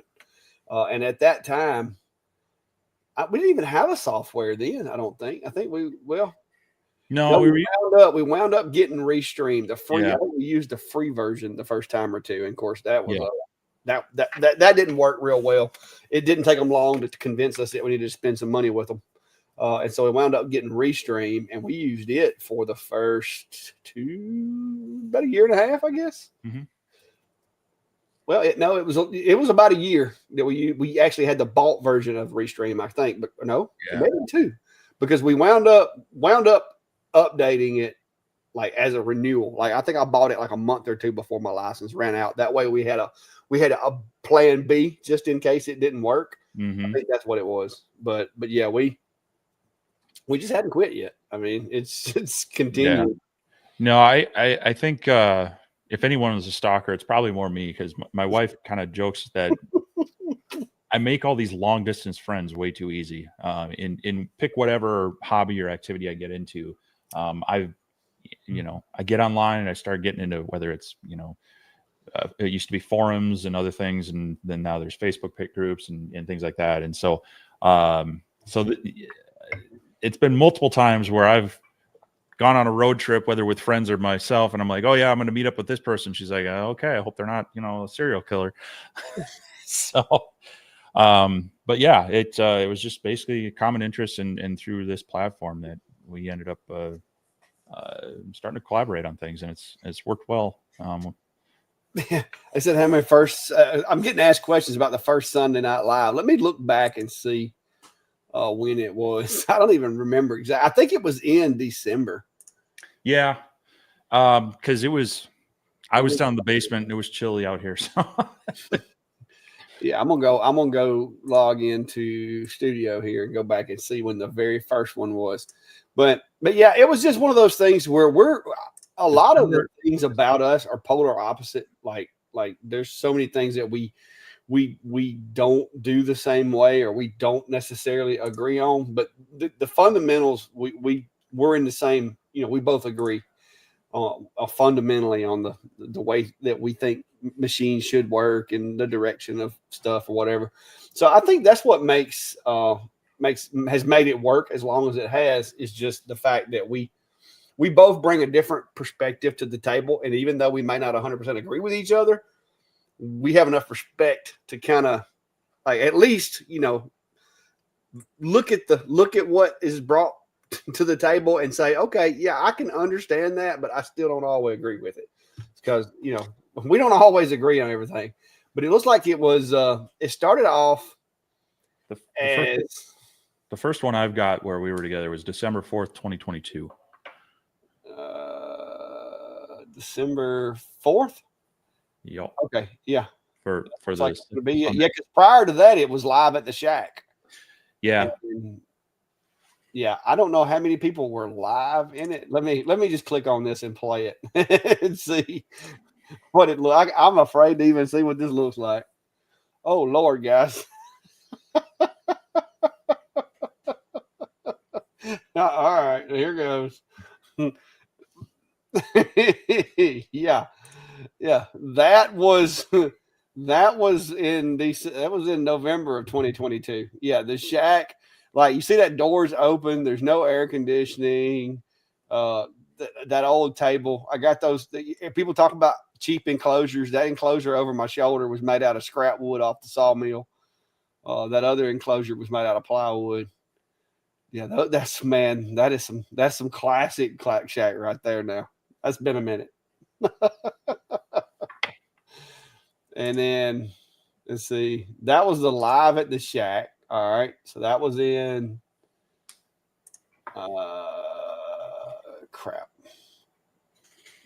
November the 27th. So December the 4th is the one that you're saying that was the first one we got in there together on. Oh yeah. Oh, you're gonna love this one there, Steve. There it is. Yep. Look at that young Steve with no gray.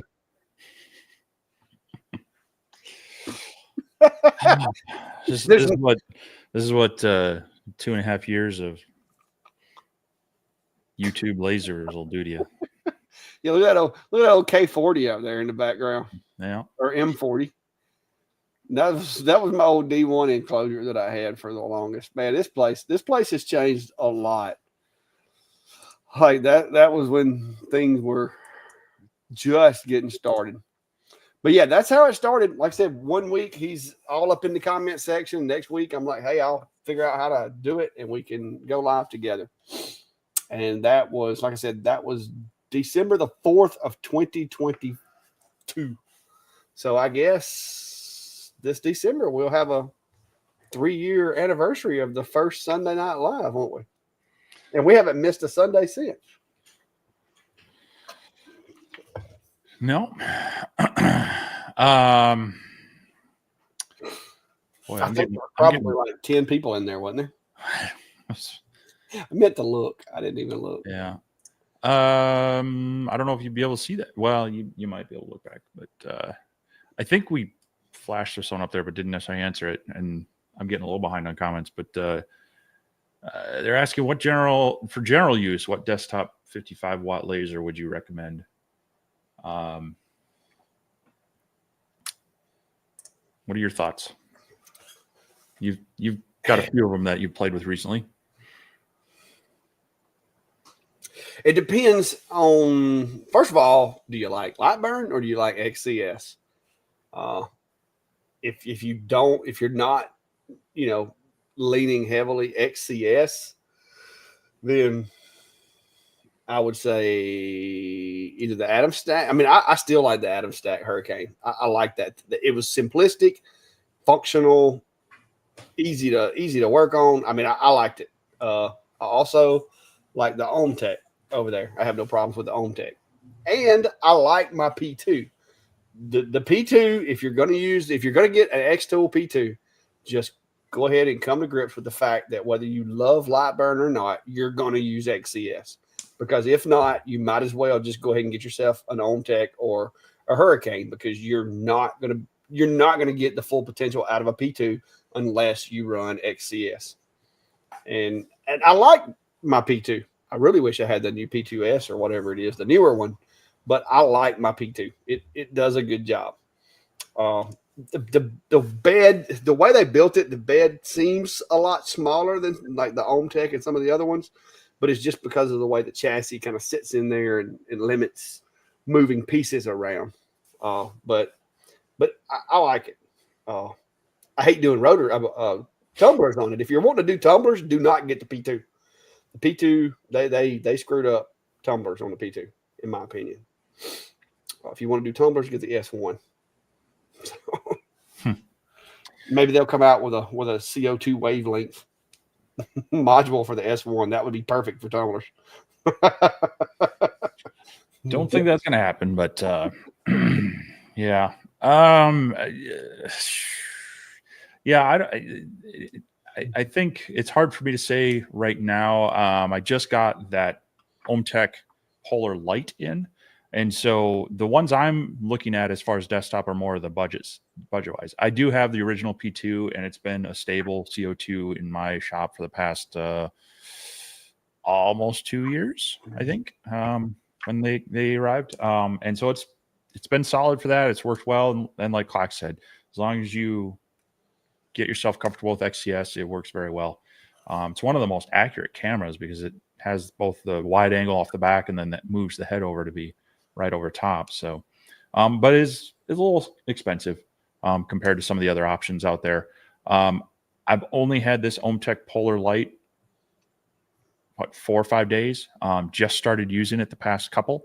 So far, it's been okay, but I don't really want to say anything on recommending it yet when I've got 2 hours of use on it. But it has a decent price point compared to others. This one's coming in at around $1,800 right now. And actually, they're even throwing in Lightburn at that price right now. So, because you will need the Pro version. The Reno Pro series is a little bit cheaper if you want to get into the 45. I think you can get that for about $1,400 right now. Again, you need the Pro version of Lightburn. So if you just want the most basic, like what's the cheapest CO2 to get into, I think that's probably the cheapest route I would go outside of any special deals. I know some places are selling off some and whatnot. So, but it, for a budget CO2, it's got kind of all the things you would want. The K40s are okay, but you end up with a small working area and a lot of things you find yourself wanting to upgrade. But outside of that, yeah, I don't know. I don't have any experience with the Atom Stack Hurricane. Your experience with the Monport, what was it, the Mega? Oh yeah, no go. Was not great. No, it's a 70 watt anyway, but that do not recommend. One star.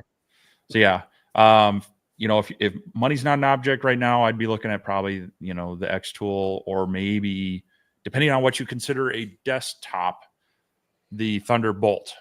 I was saying that if you got the room and the money, get the Bolt. I love that thing. And if I could get Thunder to get their heart right, maybe I'd get one day. But for one, I'm going to have to move some stuff out of here before I can get a bigger Thunder. And if I'm going to buy a CO2, I'm not going to buy a Bolt. I'm going to buy something big enough to do bigger stuff in as well. And that's my hold up is the Bolt is just big enough to where I can't just like put it over here where the P2 is. So if I'm going to buy one, I'm going to buy a bigger one.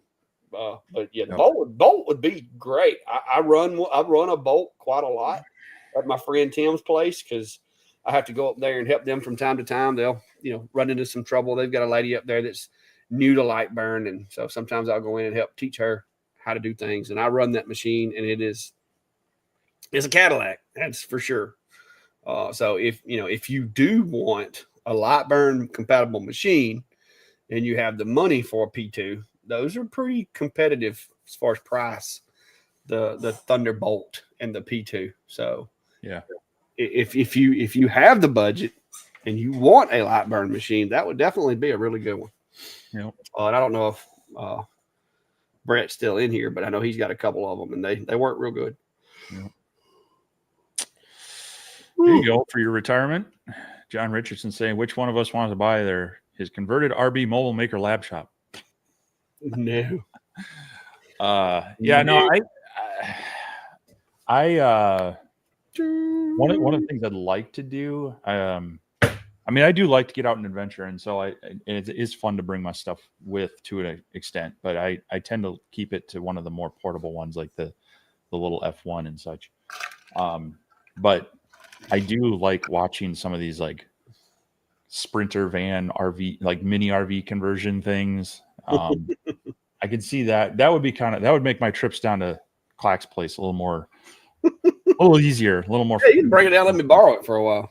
Yeah, but yeah, no, I've seen some people do that, and they enjoy it. But I think for me, it's going to need to be a little more compact and more around, Carl and I getting out and adventuring a little bit, and maybe I tuck a laser away in the corner. Randall's asking thoughts on the Atom Stack A70 Pro Max. As you can see, that is my smaller enclosure, and that is my Atom Stack A70 Max, or no, A70 Pro. I mean, it's not the Max. They tried sending me the Max, but I did not have room for it. This one's 500 by 500, I think is what that one is. It's a beast. If I'm doing something that requires a lot of cutting, I use it a lot. Now, I do most of the time end up using the machine over here in my X40. I end up using it a lot. You can't really see in there right now. There you go. I end up using this machine more than I do anything because the stuff that I do is usually big. And to be honest with you, that machine just the way it's set up, the width like that, it just flows. So that one gets used more than any of the rest of them.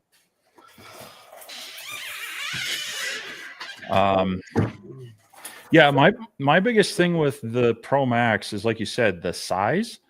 You gotta have an enclosure or something for it, and so that makes it, unless you got an open air area and you don't have to worry about other people, just the safety of using it is my biggest concern there. So that's where I'd look. But I mean, the base machine itself, we've both got that. You've used yours a lot more than I have mine, but if you want a lot of cutting power with a diode and you want that darker sintering engrave look, that's a good machine. But at the same time, when you're getting into that size and that power, I would start looking at, is a CO2 more for me, because I want cutting power. I'm not so worried about that dark sintering engrave. Yeah, that thing will cut, and the thing that I like about the A70, I think more than the power of the cut, is the length of the beam, as far as like from the module to the material when it's focused. So if it's one of those where if you've got a piece of material that's got like a little hump in it, or it's not exactly a perfectly flat shape, it's got a lot more gap between the tip of the module, the tip, the nozzle, and the material surface. It's probably a good inch. So you've got room to where you don't have to worry about a collision or any kind of, deal with that. So it's a decent machine. I like it. The only thing that I will caution you on is if you get one of the A70s, when you're setting it up and putting the module on there and everything, you've got to make sure that you don't have, you want it set to where the surface of the material is even with the bottom of the legs.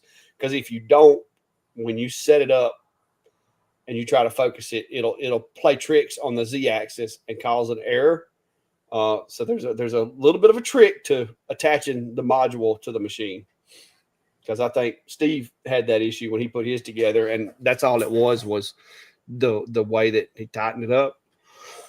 Whew. He had the honeycomb was smaller than the machine, so the honeycomb had it spaced up a little bit higher, and it caused the module not to be able to travel the distance that it needed to do the search for the Z, and it just causes problems. So as long as you put the module on there on a flat table surface or something like that, you're good. Yep. Similar issue with the IKEA. They have a similar autofocus thing, but that one I was able to get to work by you can disable the Z homing, and then also it seems to be a weird, possibly a firmware bug where if you're got Lightburn set up in inches versus metric, it kind of messes with the autofocus. But so by changing a couple of those around, I was able to get that one to work a little bit better. Yeah, I guess because if the value for the autofocus is set in millimeters and you change it to inches or vice versa, that would throw it for a loop. Yep. There's one. There's your one. Well, you tested it. What are your thoughts? We've both tested them. My testing went really well. As far as the We Create machines that I've tested, the 45 Pro on my end. As far as Lightburn compatibility and the operation that I got from the machine, it worked better than any of the other two that I've had, because I like the fact that, the camera worked with Lightburn and all that kind of stuff. Now, some of the things that I don't really care for is the way the box is made. It kind of messes you up as far as framing and so forth and goes on. But it's if you had never used other lasers and you didn't know no better, I can see why a lot of people love those machines. But I've gotten used to being able to see in from like just above the honeycomb area and like looking at this angle, and I'm not used to looking in at a downward angle, and it kind of messes with me. But I've had really good luck with mine. Steve has had a slightly different experience with his, and I'll let him explain his experience with you. Yeah, this has been my experience with the We Create 45 Pro. I got 4 of these now. That's the cable that goes. It normally would be in some cable chain, and it goes across the gantry and moves along with the head. And the way they have it in there, it easily folds back on itself and then starts causing problems.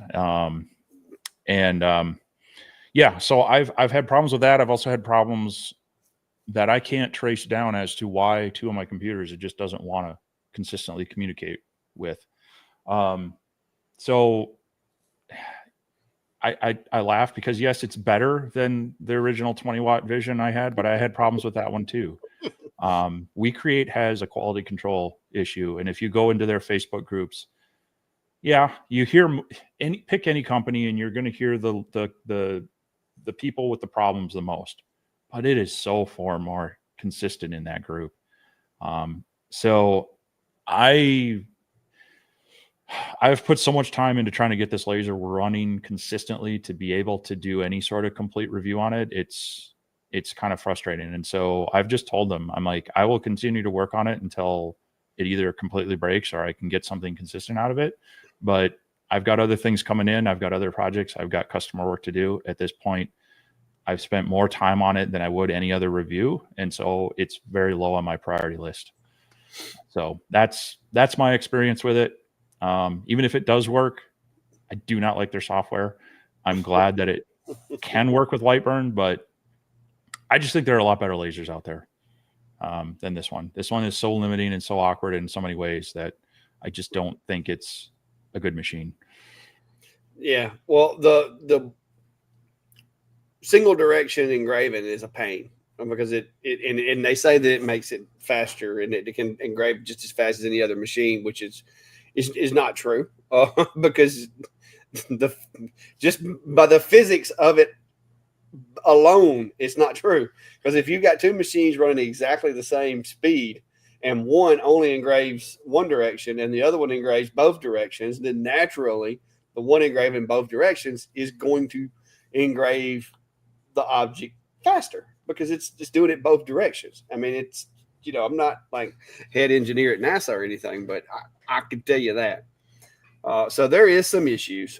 All in all, the one that I've got though has performed as it was designed to perform.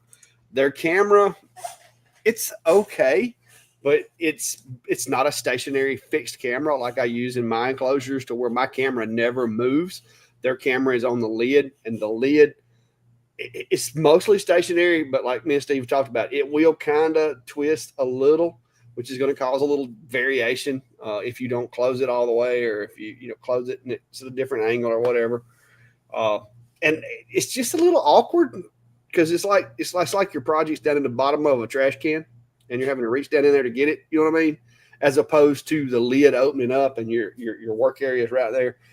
So I'm not crazy about it. I can't say that I've had the bad experience that Steve has, but I'm not crazy about it. I have a friend of mine who got really frustrated with light burn early on trying to do laser stuff. He loves them, like because he never could quite wrap his mind around light burn. He loves them. Like he thinks that they're the greatest things that sliced bread. He's had really good luck with them, and I think that's where a lot of people, that's their first laser and that's all they know and they like it as long as they don't have the the lemons or the bad parts.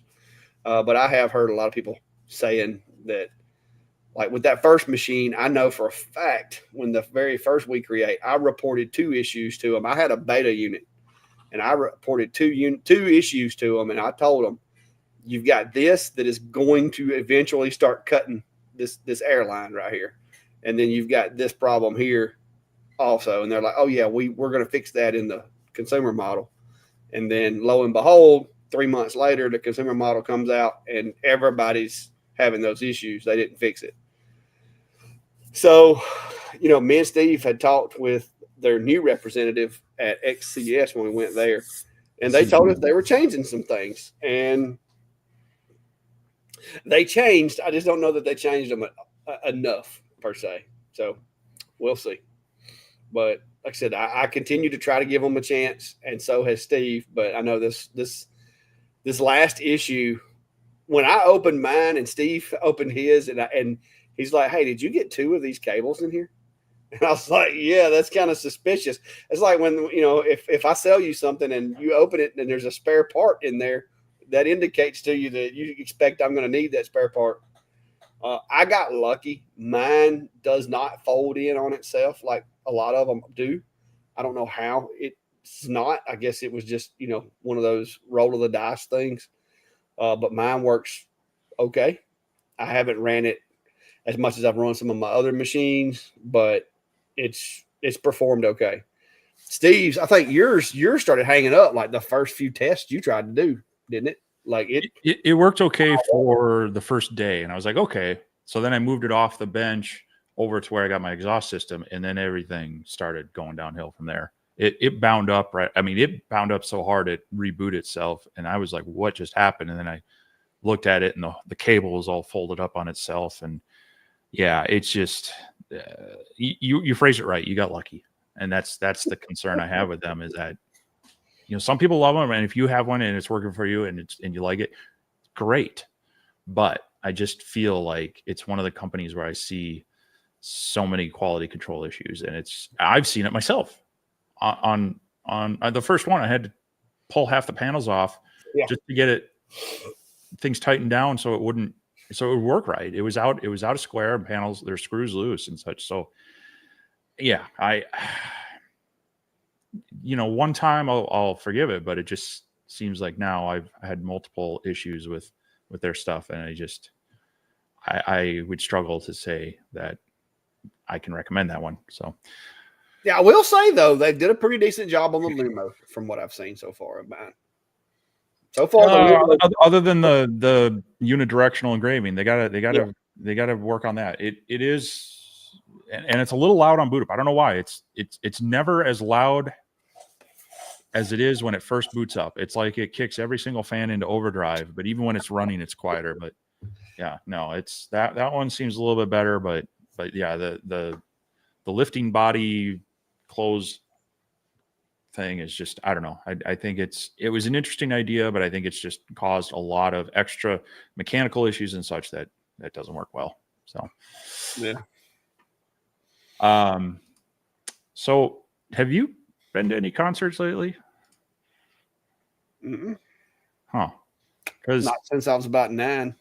I was I was just sent something, and it's a little disturbing that it may cause some problems for us. I can only guess. I did not create this, but it was recently shared with me. Somebody trying to be funny. Somebody trying to be funny. Anyway. Sharon's asking what would be a good wood to laser cut on the MK2 extra wide that I can practice shaping on, pine or something else. Can I cut 3/8 on the MK2, or should I layer 1/8 inch or 1/4 inch boards? The MK2 extra wide, it's going to be a 30, right? It's 30 Yeah. watt. I think you could get by with that. So what I would look for, if you want something inexpensive that you can cut and shape, I would look for some poplar at your local store. That's probably going to be the cheapest, softest, but most consistent wood that you're going to find. Maybe poplar or aspen. Those are the ones that are probably the easiest and have the least grain variation in them. And yeah, you can get in 1/4 inch, and you should be able to cut that with the 30 watt module on there. And you can actually get it at Lowe's. Mm-hmm. So that's if you go to Lowe's, if you want to capture that, this is some 1/4 inch poplar board right here, and it's not that expensive. And like Steve said, it cuts really well with blue diodes, and it engraves very consistently. Like, so you don't have the darks and brights lights as much. So yeah, this is some 1/4 inch. You can get it in 3/4, but I don't know that I would go pushing 3/4 with a 30 watt. No, not that. And if you're in the Midwest, you got Menards. Get their Mastercraft poplar. I keep a lot of this on hand for testing to see what a laser will do, because they all say like, oh, it'll cut through 50 millimeter material in a single pass, which is never true. But so I usually have a few sizes of this from a 1/4 inch on up to half, sometimes even 3/4 to test, because it's got a very smooth. So like you see here, this is fairly clear grain. There's a little bit of grain on that side, which is going to make it more consistent and easier to work with. Yeah, and you can see that I cut that out. I don't know which machine I used, but it was probably, if I was guessing, the 40 watt. It could have been the S1. I'm not sure. I don't know. But yeah, poplars are really, really good wood for this. And another thing too is it's not one of those woods that likes to warp and twist. If you buy it and it's flat, it pretty much is going to stay flat. Occasionally, if you have a piece that has a lot of knots, you might get it to twist, but it's pretty stable. They use it in furniture a lot for that reason.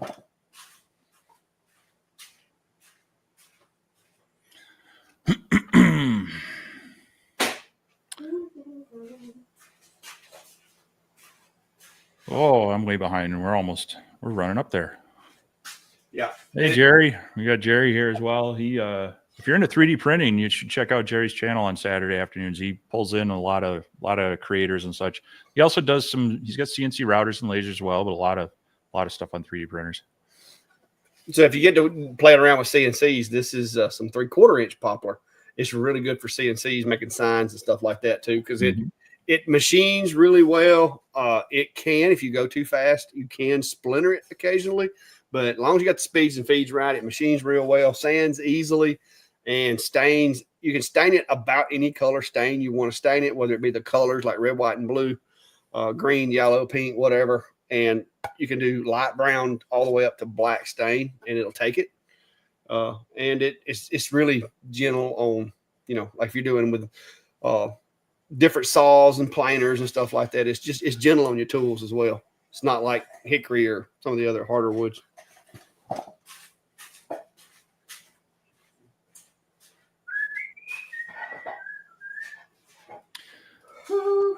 Lori's asking, have either of us done any engraving on diametrious earth coaster? Any tips or tricks? You've done the what's the pots? They're similar to that, I think. Yeah, clay pots or whatever those. I can't remember what that's. Yeah, I can't remember what they call. If you hadn't asked me, I could have told you. the clay. Dang it! Yeah, I do those.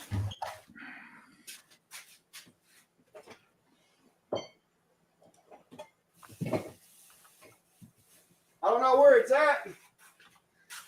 at. It's over here under all my little test pieces, but yeah, no, I haven't done that with any of those.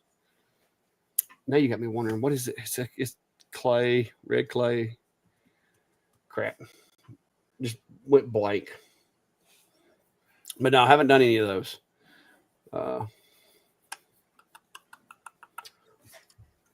There you go. Here's one. Says, what is your opinion of plywood with MDF core? It really depends on what the MDF core is. So True Flat, what both Clack and I have done and worked with, it's some good stuff, but they use a very light terracotta. Yeah, thanks, JR. They have that's a thin veneer with an MDF core, and that stuff works great, but it is more of a low density MDF. It's the resins and such they use are better for laser cutting. I've picked up some stuff even at Menards that has like a maple veneer but has an MDF core, and I might as well be trying to cut through stainless steel because it just gets into that layer and just smolders. So it really depends on the core, and so you got to do a little playing or a little research into what it is. But it can be really nice because you'll get that outside veneer of whatever flavor of wood you want.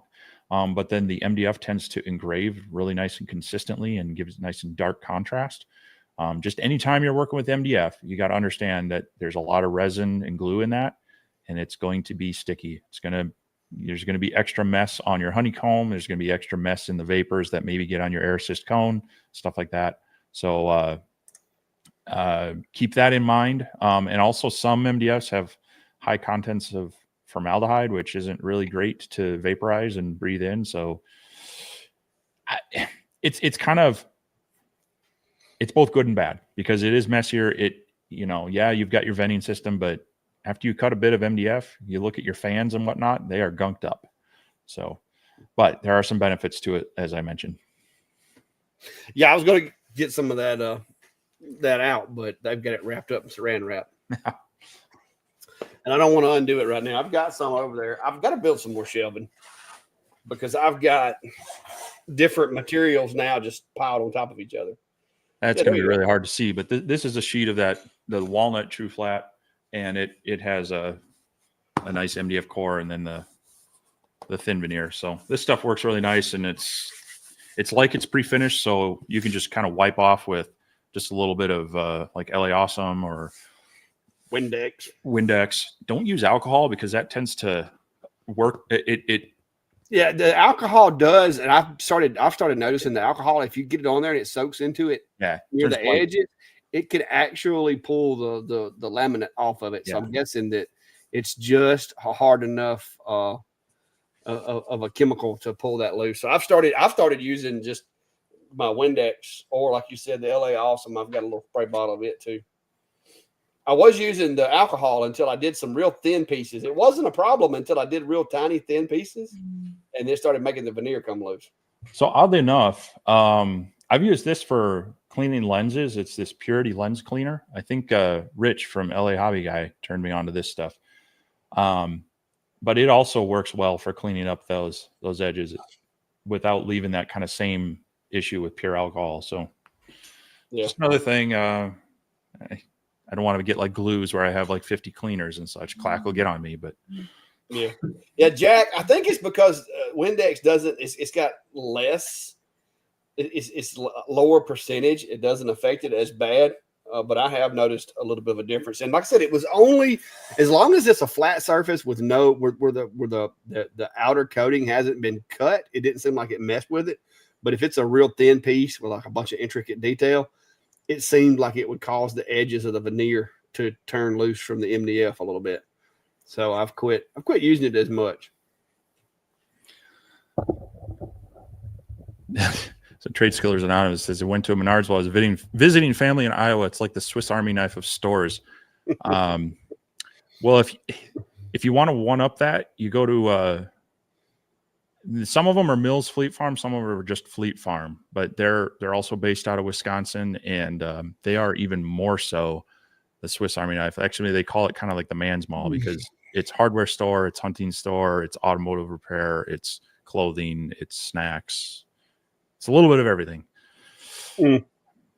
But yeah, Menards, I've grown up in the Midwest, so Menards has just been a staple. It's always around, and yeah, it's a nice store, but you gotta be a little choosy with some of the stuff there.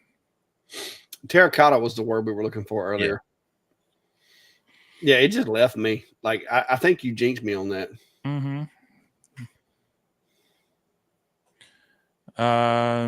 Monk's asking, what's a good wood to use with a CO2 laser for signs? I guess it depends on what you want for your end results on your sign. If you're just engraving, anytime you're working with a CO2 and wanting an engrave, if you want it to be darker but not so deep, because the CO2 is like just the way the wavelength and the frequency hits it, it's a more efficient burn. It's going to go deeper before it goes darker. So defocusing will help a lot. And then really it kind of depends on the look you're going for. If you want something that's high contrast without a lot of grain, you know, again, it's going to depend on if it's an indoor or outdoor sign, but something with a clear grain, you know, some maples will be good. Cherry, if you don't mind darker, it gives a nice contrast. Down by Clack, you've got your what is it, that wood? It's like poplar, but it engraves really well. Cypress, magnolia. Yeah, magnolia is awesome. Yeah. But you just can't find any of it anywhere because it's mostly ornamental. They do grow wild here, but they're not as popular as poplar. But yeah, cedar is, if you're doing it for an outside project, cedar is a good way to go. I will tell you though, cedar, after a while of being outside, the darkness is going away. Yeah. So if you want it to be dark, my recommendation would be to mask it with some type of transfer tape or something, and then just do a really deep engrave and then paint fill it or something. Because if not, over time, it's going to bleach out. Matter of fact, I've got a cedar sign that I made 2 years ago hanging outside on my kiln, and I'll go get it shut. Yeah, so like with cedar and also cherry wood, it often isn't a bad idea to like let it sit out in the sun and kind of absorb that UV light early, because it will kind of change its tone once it gets exposed to that direct sunlight. And so you might want to do that beforehand to get that tone taken care of, and then do your engraving. That was never, I didn't treat it with anything. Like, I engraved it and hung it on a nail out there. And you can see that it's turned gray. So any black that was in there is gone. So if you want it to stay black, I would recommend masking and then painting it. But yeah, this was just a random piece of cedar. You can see it's still got some red where it was hanging on the wall, but I was just playing around making it. And I'm like, you know what? I'm going to hang this outside on my kiln. And it's been hanging there for about 2 years now, and it catches full sun until about lunch. So me and Brandy were just talking about, I'm going to make her a new garden sign, and I'm going to make some like directional signs for the shop and the house and the garden and the bees and stuff like that, just to be cute, I guess you could say. and we were talking about this one. If I'd have sealed it with some Thompsons or something, it would have retained some of the red. But this was, like I said, this was literally just me playing around. But it's a piece of 1/4-inch cedar off my sawmill. Biscuit, what are you doing? Look at this dog. Well, you can't see him. Nope. He got his head and his foot shoved through the hole. Bill Hunter's asking about where to buy lens covers for the Adam Stack A70.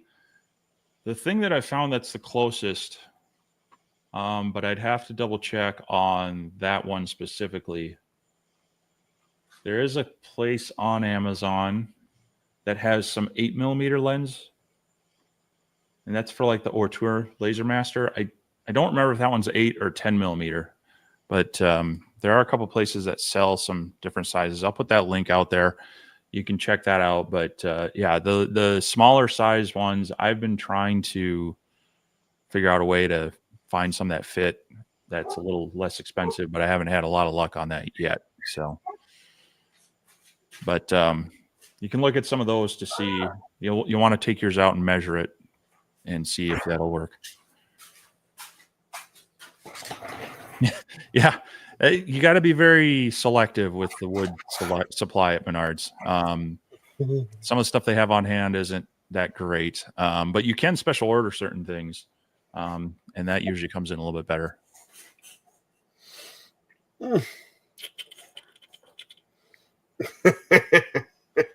Chris said all the signs for when Dave gets to mention.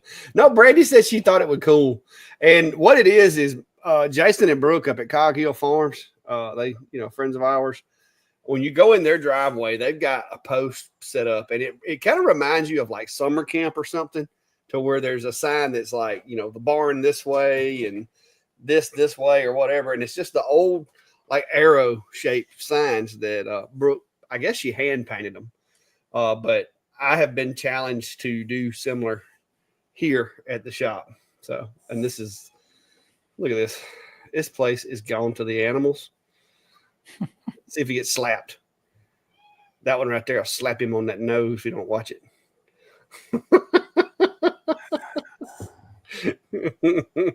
I don't guess nobody's gonna slap him today. Oh, Fluffy almost seems friendly with him. Yeah, she's warmed up to him. Callie Callie's getting better, but Callie, man, she'll sit over there and just like wait on him to stick his nose over there, and she'll slap him right on the end of the nose. And that's really the only place that she can hurt him, because he's covered in hair. So no matter where they slap him, they're really not going to hurt him. But she will. She'll sneak up and look. She'll sneak up over there and slap him right on the end of the nose. Yeah. They over there letting him know who's boss, getting them some food. Yeah, David, I don't know. I haven't been to a Menards that does cut material to size outside of maybe some, I think they have like a cross cut for some timber, but larger things, I haven't seen them with like a panel saw. But luckily for me, Home Depot is literally across the street, as is Fleet Farm.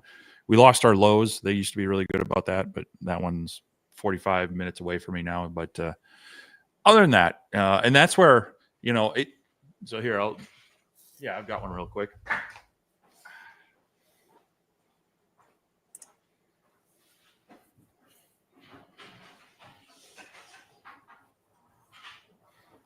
Do, do, do.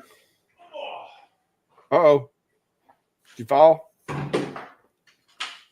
So this Harbor Freight wonderful thing, clamp and cutting edge guide. It has these little clamps, and this will clamp onto like a piece of sheetrock or drywall or a plywood or whatnot, and you can take this to the store with you. Just do it in the parking lot. That would be handy. And whatever brand cordless circular saw. And then you can even use their flat carts and just do it in the parking lot. Just don't hit the metal bars. Just don't hit the steel parts. But that setup will save you if you don't have a way to bring it home and cut it out. For any of those, just that clamping bar is a nice straight edge guide. It'll clamp right on there, and you can rip it down in the parking lot. Oh, I was going to tell you, I thought about you, was it yesterday? I was dropping off some stove covers, and instead of taking my truck and having to stack them in the back seat, the back floorboard, I decided, I just recently spent some money getting my Trailblazer back going because the air conditioner had went out in it. So I was like, you know what? That Trailblazer is kind of like a minivan, sort of. Kind of, but not quite. Yeah. Well, anyway, I was actually able to put I put 2 stacks of 3 stove covers in the very back of the hatchback. And I had an old pillow, and I put that old pillow up against them and then shut the door. And it held them in there to where they couldn't move around. Like there wasn't no, if I turn too sharp or if I hit the brakes, they're going to slide. Like they just sat there peacefully all the way to the delivery spot. So I was like, yep, here it is. This is how it starts. Next thing you know, I'm down here scooting around in a black and white minivan with the Clack Shack logos on it because Steve said you can haul full sheets of plywood, not have to worry about it. Well, yeah, but a minivan still has longer. It's deeper than. I know, but I'm just saying. This is next thing you know, I buy one. That's that. See, and that's the thing. Even when I had my Suburban, it was easier to haul things with the minivan unless it was too heavy. So, yeah.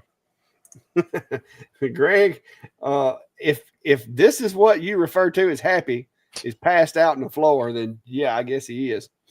But him and the cats are getting along pretty well. It's been a slow process, but he's not been the aggressor at all. Like if anything, he should probably be a little more like stand his ground ish with them because sometimes they bully him a little bit. Yeah. There's another question for us before we bounce out. IG Creates is asking, when engraving two-tone acrylic, do you use air? Just did a set of rulers and some of the lines didn't engrave as clean. I did not use any air. I run air on everything. Yeah. And there are some cases where I might turn it down, but I always have air, especially on anything where it might vaporize something that's going to get on the air assist cone. Worst case scenario is when I was doing some of those multi-paint layer canvases. Oh gosh. That vaporizes the paint and it'll just stick. And when I didn't have air, I think this was on one of my original X tools. I wasn't running air. All of a sudden it stopped lasering and I was like, what's going on? And it was because it clogged up. The vapors clogged up the cone on there and the laser wasn't strong enough to, blast through it because it was just doing the dithering. It wasn't like it was just trying to cut through it. So I always use air for that reason. Yeah, somebody's asking about what Harbor Freight calls that straight edge thing. I know you don't have an affiliate account, but maybe you can send them a link or something. The thing with air assist with me is air assist it serves several purposes. Air assist kind of goes ahead of the laser in essence, because when that air hits the material, it just kind of splatters out to the sides. So it's kind of going ahead of the laser beam itself, and it's moving dust and particulates out of the location in which the beam is fixing to hit. And so even in an engrave, you can get deeper engraves, better, more consistent engraves by using air assist, because instead of all that dust and debris and powder just staying in that engrave and being engraved again, the air assist is blowing it out of the path of the laser beam. And so you're getting more efficiency from that engrave. The second thing that air assist does is, especially with like plastics or some type of a material like what you're saying, like the multi-layered plastics, those things to an extent, even though hopefully they're not terribly flammable, to an extent, you have a risk of a flame up. And I can speak from experience with some of these plastics. If it's a white plastic and it flames up the slightest little bit, you're going to get this black scorching all over it, and it's not going to come off. So the air assist also basically oversaturates the area with oxygen by forcing air through there. And so that sweet spot for ignition, for that flame to start, is just not really there. And so it keeps the flames blowed out as well. So to me, and the third part is, if it's a diode laser, you're keeping all that particulate blew away from the lens. So between the, cleaning the cut, keeping the flames down, and keeping the lens clean, I can't find anybody to give me a reason that outweighs those for me not to run air assist. You know what I mean? Because I mean, those 3 reasons alone to me justify running it. And nobody yet has explained to me why I would not want to run it. Now, the only exception would be if this was a one-off item that you had to do and you couldn't sand it, you had no way of masking it, and you wanted to cut down on staining or whatever. Maybe in that situation, it would be worth it. But there again, you still could lead to inconsistencies. Like Steve said, if anything, I would turn the air pressure down, not off. Now, I guess the powder, if you're trying to do that powder coating stuff, I guess maybe you'd want to turn it off then. But that's really the only time. And I don't do that. So I would rather just backfill something. I mean, I think it's a cool idea. I may play around with it one day, but it's not the powder coating, laser engraved stuff is really not something that I see me doing for like jobs. That would be more something I wanted to do as a hobby, just playing around, see what I could come up with. Yeah. Well, before we run out, you want to? Yep. The one that we've got coming up in October, I may be participating in another one. I haven't decided yet, to be honest with you. But it's October the 24th is the one that I'm going to be doing. It's going to be located at our community college, Jeff State Community College here in Clanton. I've got a event created on Facebook. If you do Facebook, what I'm planning on doing in the next little while is I want to create a page on my website. That way the folks that don't participate with Facebook can, click it and see the links and directions and all that as well. But it will be right here. It's going to be October 24th, 10 a.m. to 4 p.m. is the hours. Now, I'll probably be there earlier than that, and I'll probably be there later than that. But they're not going to open the doors until 10.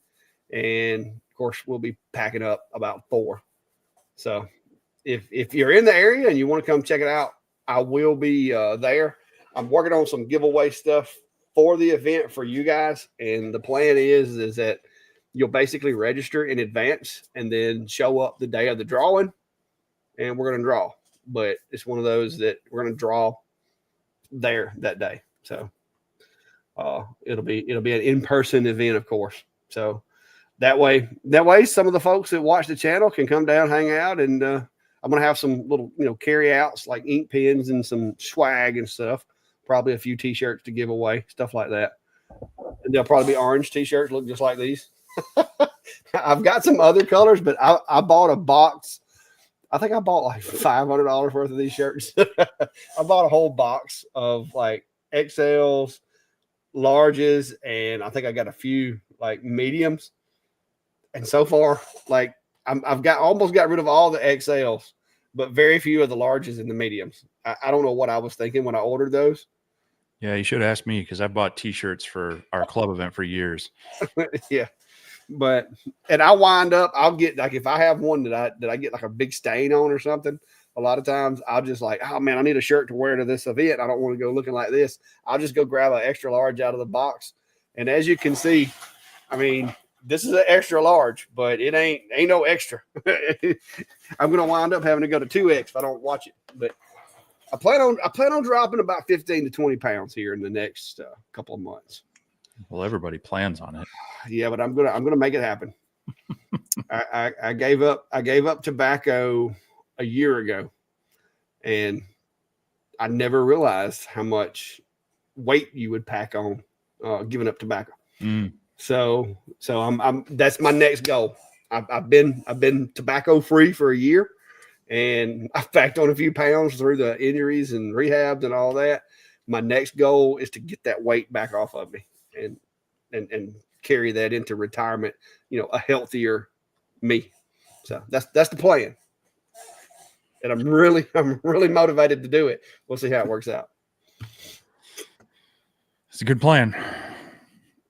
So, well, we've gone over 20 minutes now. So yeah, we're getting where we go over a lot, but that's okay. It's getting where there's a lot more people in here. We used to just sit in here with 4 people for 2 hours.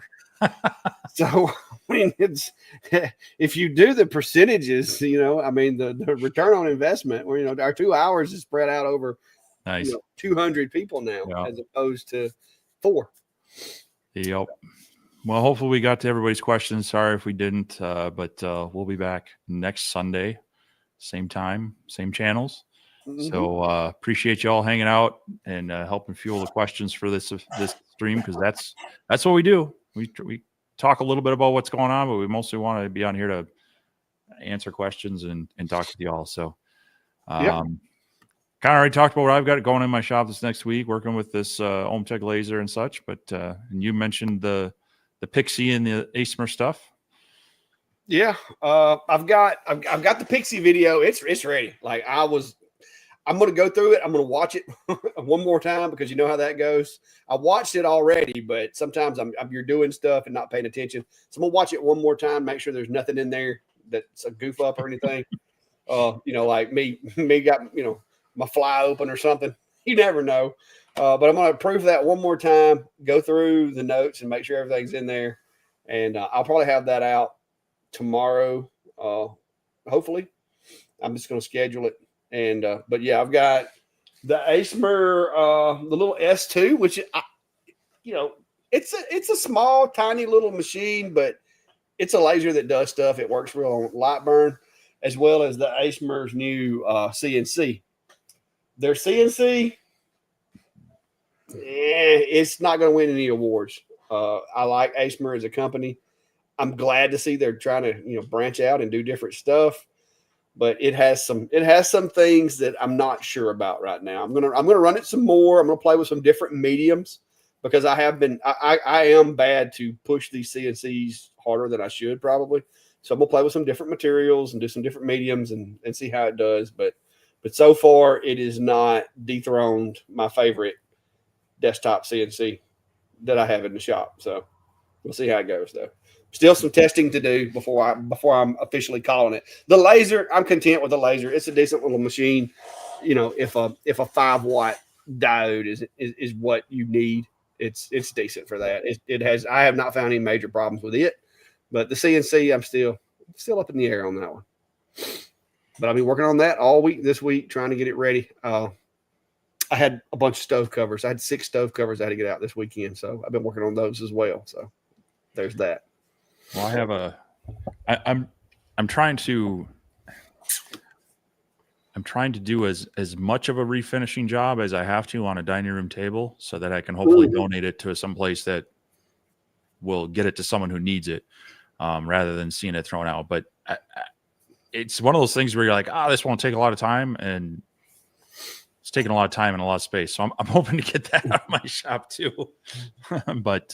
But yeah, I'll be working with the OhmTech and hopefully some other. I've got some other project and some other material testing things I've been trying to slowly get through as well. So we will see. All kind of depends on the weather and other things, but if nothing else, I'll be back here next Sunday.